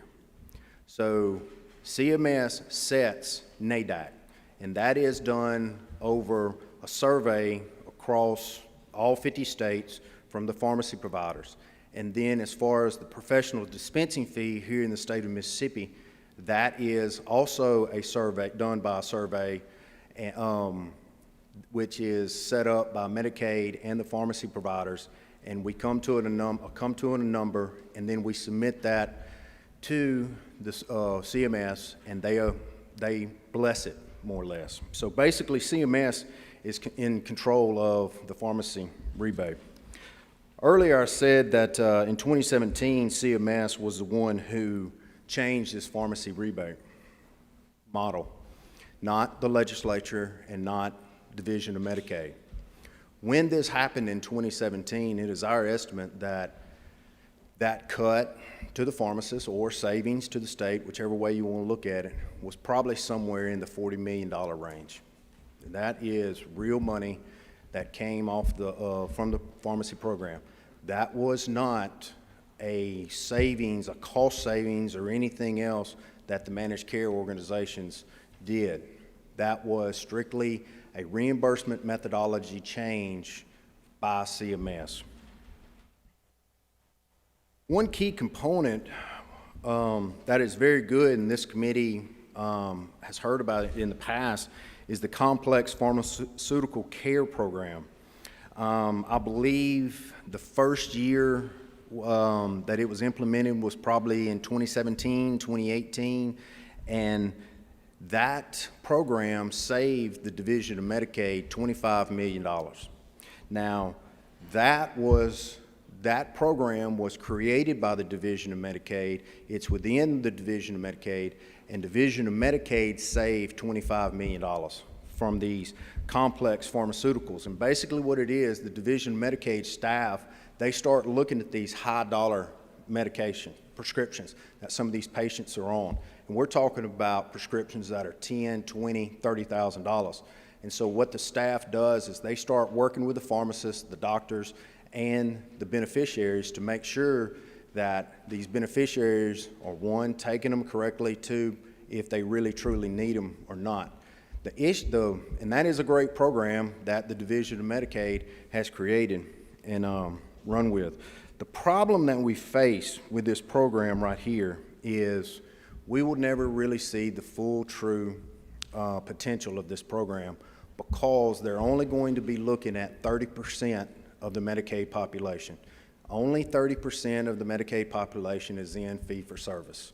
You have 70% of the Medicaid population that this program probably will never hit. A lot of other providers have stood before you today talking about the fee-for-service reimbursement. The pharmacists, we would like to see the fee-for-service reimbursement stay the same as well. In 2017, CMS cut the pharmacists, cut them dearly. And at this present time, if you look at our formula, it says NADAC, National Average Drug Acquisition Cost, and then a cost of dispensing fee study or survey. That's what it costs for the drug. That's what it costs to dispense the medication. DOM was very smart to require the MCOs to reimburse all Medicaid providers at the Medicaid fee-for-service. This has stopped a lot of practices the MCOs or PBMs like to play with spread pricing. Now, spread pricing, some of y'all have heard me in the past talk about spread pricing when dealing with PBMs. That is when the PBMs or the MCOs are paid A, and that's when they reimburse the pharmacies or other providers B or C or D. Ohio has witnessed the MCOs and PBMs collecting over $230 million in spread pricing. That's real money, ladies and gentlemen. If spread pricing is happening in other states concerning pharmacy, we can only assume that spread pricing is being used in medical, dental, and other provider services of those states. If the legislature were to remove the fee-for-service language, we would probably witness examples like this that we're seeing in other states.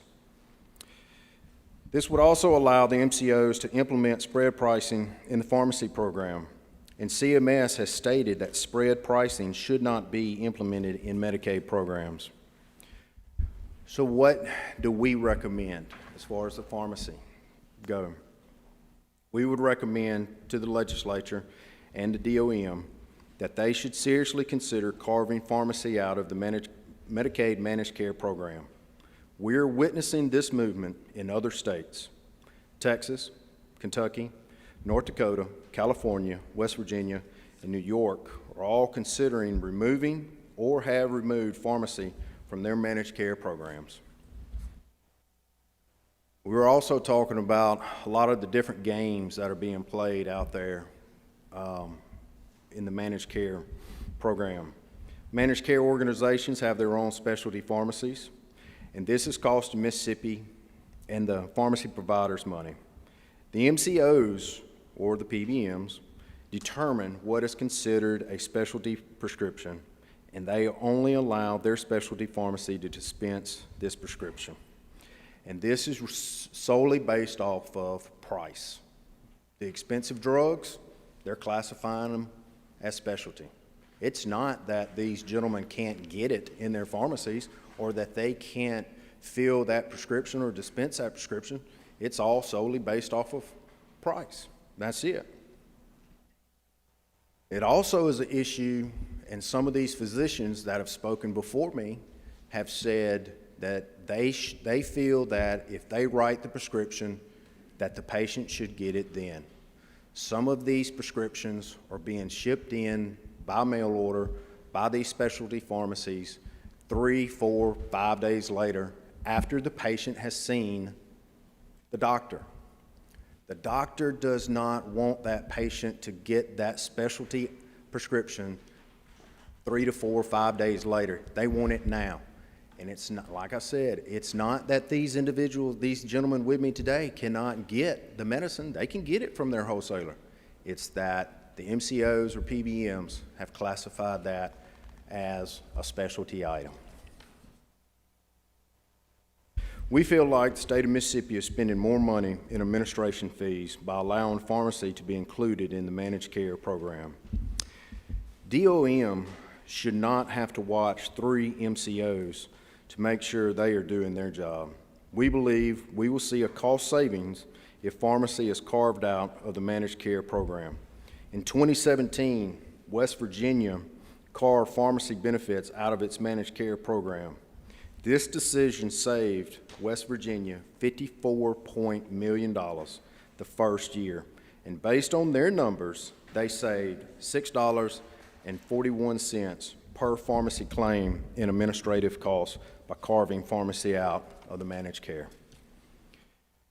You heard me mention PBMs a few times earlier, and you're probably sitting there wondering, okay, what are the PBMs? How do they play in this? Well, the managed care companies will subcontract out the pharmacy program sometimes to the PBMs.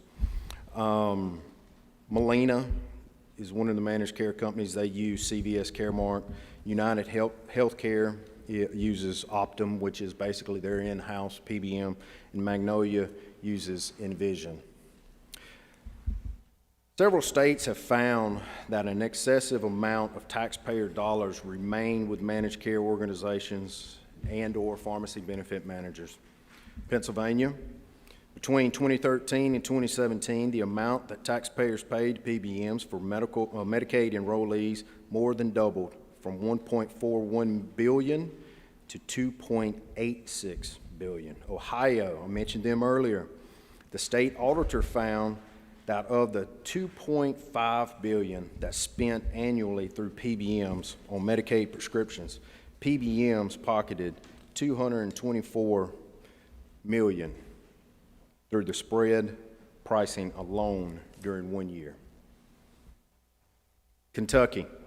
A report by Kentucky Cabinet for Health and Welfare Services indicates PBMs were paid $858 million, of which they kept $123.5 million, or 13%. This was up 9.4% in 2017. Louisiana is really curious to me. The PBMs retained $42 million that was incorrectly listed as medical costs. Medical costs. West Virginia, I spoke to them about them earlier.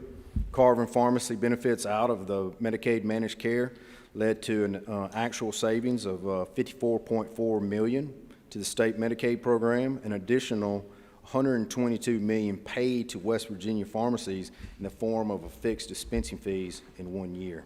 Texas, a state commission study has shown that carving pharmacy benefits out of Medicaid managed care program could have saved the state upwards of $90 million. In my conclusion, I would like to say that the Division of Medicaid and their pharmacy division or department is very capable of handling the entire Medicaid population. Right now, they're handling 30% of the population. They are basically the watchdog over the 3 managed care companies, and I understand there's a 4th managed care company trying to come into Mississippi. Keep in mind, I told you earlier that they set up the DUR committee, they set up the P&T committee, they set up they set the prescription limit, they set the dispensing fee, or help set the dispensing fee with CMS's blessing. They set the criteria for the prior authorization, they create the preferred drug list, they negotiate all of the rebates with the drug manufacturers. Now I ask you, what do the managed care companies do? Seems to me that the Division of Medicaid is doing all the work. That's why we need to carve it out, ladies and gentlemen. And I'd like to also echo from what some of these previous speakers have said. We have a good relationship with the Division of Medicaid. Drew Snyder and his staff are doing an excellent job. If we did not think that the Division of Medicaid and its staff could not do this, well, we wouldn't probably be here suggesting it today. But we feel certainly that they can. And we always haven't had the best relationship with the Division of Medicaid. Representative Hines can tell you that pharmacists and previous administrations over at the division did not always see eye to eye. But this administration and this leadership team over at the division has been nothing but a pleasure to work with. Pharmacy stakeholders believe there will be a cost savings if pharmacy is carved out of the Medicaid managed program. We feel like pharmacy is unique because you heard earlier for some of these physicians, when they're talking about billing, they bill every 60, 90 days and everything.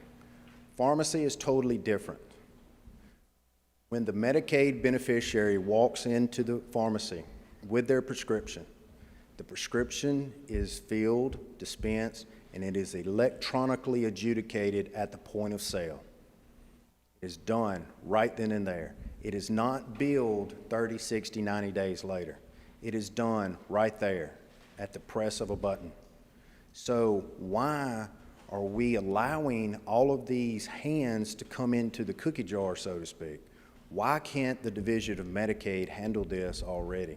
And it would save a lot of time for the providers, for Medicaid, and it would probably most likely end up saving the state money, and it would probably help the beneficiaries more than all of us right here. Keep in mind, pharmacy is different. Pharmacy is basically live, and I go back to a press of the button, the prescription is either denied or electronically adjudicated right then and there. So with all that, Chairman, I'll stand here and answer any and all questions. Representative Curry? So something you said kind of just popped up at me. The MCOs hire the PBMs to administer their pharmacy programs. Molina, CVS. So are they directing patients to pharmacies? It gets back to the specialty items. These two gentlemen right here can tell you that in these high dollar medications that we're talking about here, the PBMs, MCOs, what have you, they want that filled by their specialty pharmacy. So they tell the patients they have to go there? Well, it's basically denied at these gentlemen's pharmacy and says that it has to go to their mail order. And keep in mind, we've had mail order programs that have been been set up here in the state of Mississippi. It's been years ago. And mail order pharmacy does not work in the Medicaid population. It just does not work. No. And for these individuals to be denied to fill that prescription, and that drug can be on their shelf right in and there, and the doctor wants that patient, that beneficiary, to get that drug right then and there, right, within hours of leaving that medical office, not days. And the PBM or the MCO, whichever one is at fault, is stopping that prescription from being filled at that pharmacy. So do you think that they're actually making money? You know, CVS will pay the MCO some money to direct the patient to them. Do you think there's something like that going on? Well, the thing is, if you look at all of these items that are being pushed, it's not that it's a complex drug. It's not that they can't get it from their wholesaler. It's a high dollar drug. That's what it's all about right there. So there's more money. And that's how they classify it as a specialty drug item. And it's not the drugs that you have to mix up, that you have a specialty pharmacy mixing up. It is something my pharmacist right here, LaRue Baker, can order. No compound. No. Right, it's not compounded. It's not compounded. That was the word I'm looking for. It could be, like I said, it can be a drug that they can dispense at Blue Cross Blue Shield. Right. Or another third party, you know? Wow, thank you. Amir Scott, you recognize?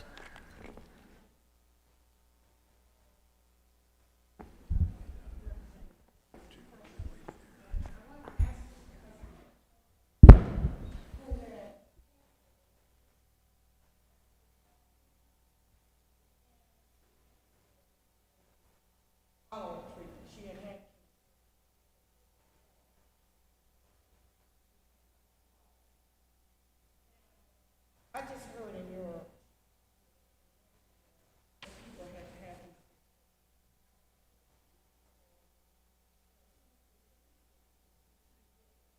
she's supposed to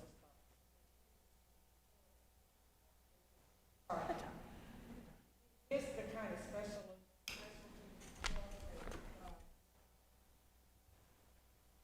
Under that circumstance right there, it sounds like that the physician wanted that patient, your cousin, to start on a particular date and everything. Why, I don't know. Like, I have a friend that's in a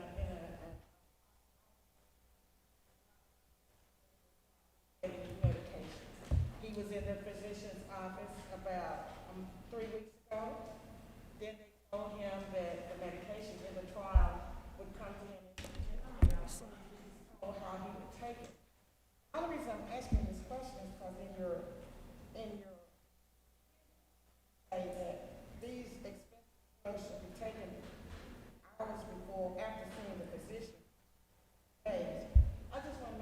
The individual you're talking about with the eye and everything in trials, that drug, that particular drug, might not have been FDA approved. It could have been, I've seen cancer patients that have left MD Anderson in Houston, Texas, family member of mine. He was in a trial, and the drug was not FDA approved. And so he was signed up for this trial to see if he saved his life and everything like that. And that medicine, he had to get that medicine there at MD Anderson in Houston, Texas, and take it home. And then he had to go to his local hospital and everything, and they basically had to show him how to take the medication and everything and such. So this is not that kind of medicine. What we're seeing is, I'm not seeing much of that from my members and other pharmacists across the state. What that is basically telling me right there, some of those individuals that you're talking about are going to doctors and they're trying the medication out that which might not be FDA approved. What we're talking about is medicine, drugs that my pharmacists, have access to from their wholesale distributor and drug wholesaler, and the medicine is sitting on their shelf.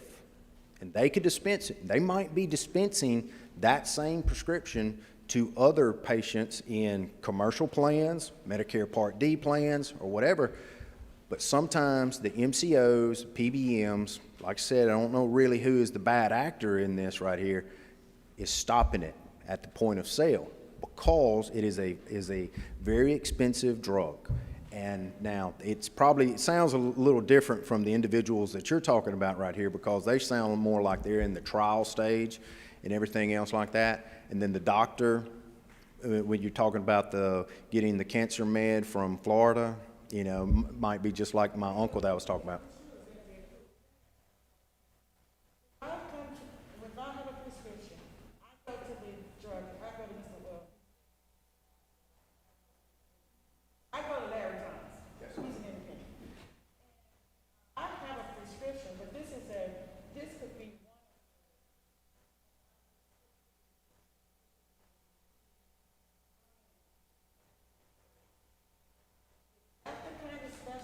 That you're referencing here? Yes, ma'am. The majority of the specialty drugs that we're talking about are the brand name products. And they are basically classifying these specialty drugs based off of price only. Say $500 and above. I go with my prescription. Larry Thomas from filling my prescription just like The PBMs are sitting there, they're denying that one of these gentlemen or Larry Thomas can fill that prescription at the point of sale. See, that's why I'm saying pharmacy is different than a lot of providers out there because I call it live, because the Division of Medicaid or the managed care organizations, they can approve that prescription right then and there, or they can deny it right then and there. It's built into the system, the computer and everything. But if it's running through a managed care organization, they might deny it right then and there, strictly because they are kind of setting the criteria of what specialty pharmacy is. So if cannot advocate for themselves, so they just go home without the drug, or does somebody tell them you got to go to CVS or you got to? There will be a message that pops up a lot of times and says that patient has to go to another pharmacy, or yes, ma'am, or their doctor. The doctor might have to tell them that, or then the managed care organization might also require a prior authorization, which could take days. And some of these doctors, well, I see, and these doctors are agreeing with me, and I don't know them, but they're sitting here agreeing with me that yes. So if you have the doctors over here writing the prescription, wanting the patient to take the medicine today or within hours of that visit, and the pharmacists are sitting here, they have the medicine on the shelf, but the managed care organization is denying, that's wrong. Representative Hines. Thank you, Mr. Chairman. I just have one simple question. How much is the dispensing fee? The dispensing fee is $11.29, and I'm glad you brought that up. Here's the deal. The dispensing fee is based off of a survey which is conducted by the Division of Medicaid. And with that being said, the way you determine the cost of dispense is you have to factor in what it takes you, salary, rent, overhead, light bill, cost of the pill, cost of the label, everything, what it takes that pharmacy to fill that prescription. And that's what it basically costs a pharmacy to fill a prescription in the state of Mississippi. And Louisiana and Alabama and our surrounding states are very close to all of that right there when you start looking at dispensing surveys. Now that's cost. That's what it cost us to fill that prescription. So I was only going to ask one question, but since you went so deep, let me go a little deeper. So if a patient is on a prescription that costs them, a generic brand that costs them $4.95, the pharmacy, do they pay, who pays the $11? Do they come from Medicaid or that comes from their patient? That is coming from Medicaid. Okay, that's all I wanted to know. Now, keeping... oh, you good. Don't overtalk the situation. You know, I just wanted to make sure that the dispensing fee didn't come from... That the dispensing fee, no matter what the dispensing fee is, it is in our total reimbursement. Any other questions from members? Representative Zuber. Thank you, Mr. Chairman. Robert, help me to understand the price chain. CMS sets the reimbursement rate, just like you stated, correct? Correct. Okay, so for the benefit of the committee, who sets the wholesale price? The wholesale price, that they pay, I'm sorry? that the pharmacist pays, That they're buying from? No, the wholesale, where the pharmacist is buying the drug from. from the drug from the wholesaler? Yeah, from the wholesaler. Okay, the drug manufacturer, they are the ones who manufactured the drugs. They then, in turn, will sell their product to the drug wholesaler. And the big three drug wholesalers across the country and worldwide are AmerisourceBergen, McKesson, and Cardinal, okay? Those are your big three right there, just for example. They then set the wholesale price right there. These guys right here, they don't really have any type of negotiation about that wholesale price, what they're actually going to pay wholesale. That's the point I'm trying to get to. Why not? Are they buying individually, or are we buying those drugs through the Division of Medicaid? No, they are buying it individually, not through the Division of Medicaid. So why are we not pooling that purchasing power to get a lower price? Well, and the Division of Medicaid might want to answer this question, but in years past, the brand name prescriptions for the Division of Medicaid, once the supplemental rebates have all been factored in and everything and it all shakes out, a lot of times brand name products come out cheaper than generic drugs do. Well, I mean, I understand that, but you told me that each individual pharmacist is buying their drug from the wholesaler on an individual basis, correct? Correct. Why don't we get those independent pharmacists, well, all the pharmacists in Mississippi together and combine that purchasing power to increase their negotiating ability to get the wholesale price down? Representative Zuber, how long have you been in the legislature? Hey, how easy is it to get your colleagues to go along with something you do? Look, and I'll be honest with you, that in a perfect world, that sounds like it would work and everything. But these guys, that's their goal, is to buy at a low cost if they can. But there again, you have CMS setting NADAC, and NADAC is National Average Drug Acquisition Cost, right there. And so it's it's basically, we're being reimbursed at cost right now. And they'll tell you, you can go talk to your local pharmacists across the state, and they'll tell you that they're losing money on a lot of brand name prescriptions that they're dispensing. A point even more than that we need to decrease the wholesale price. We'll look into it. All right. Representative Curry had a question first. Oh, no, okay. Sorry, Representative Hines. Thank you. You open up another can and tell you about talking too much. You just said that name brands can actually end up being cheaper than generics in some instances. But we only allow 2 brand names and 4 generics. Then why not flip-flop it if the brand names are cheaper than the generics? Why is it not being flip-flopped? Look, that's something that's set by this committee right here and the Division of Medicaid. That's been that way for years, but a lot of times. Don't make it right because it's been that way, does it?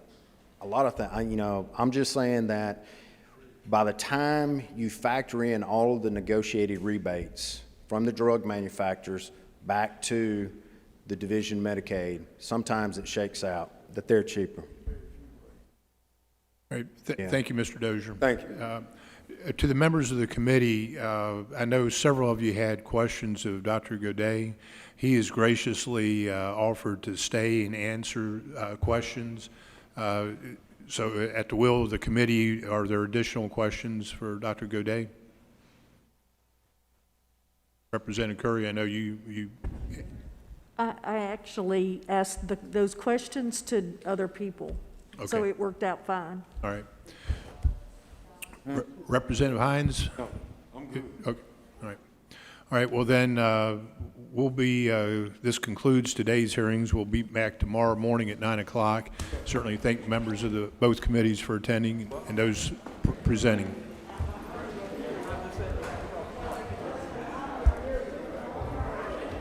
I'm sorry, I couldn't.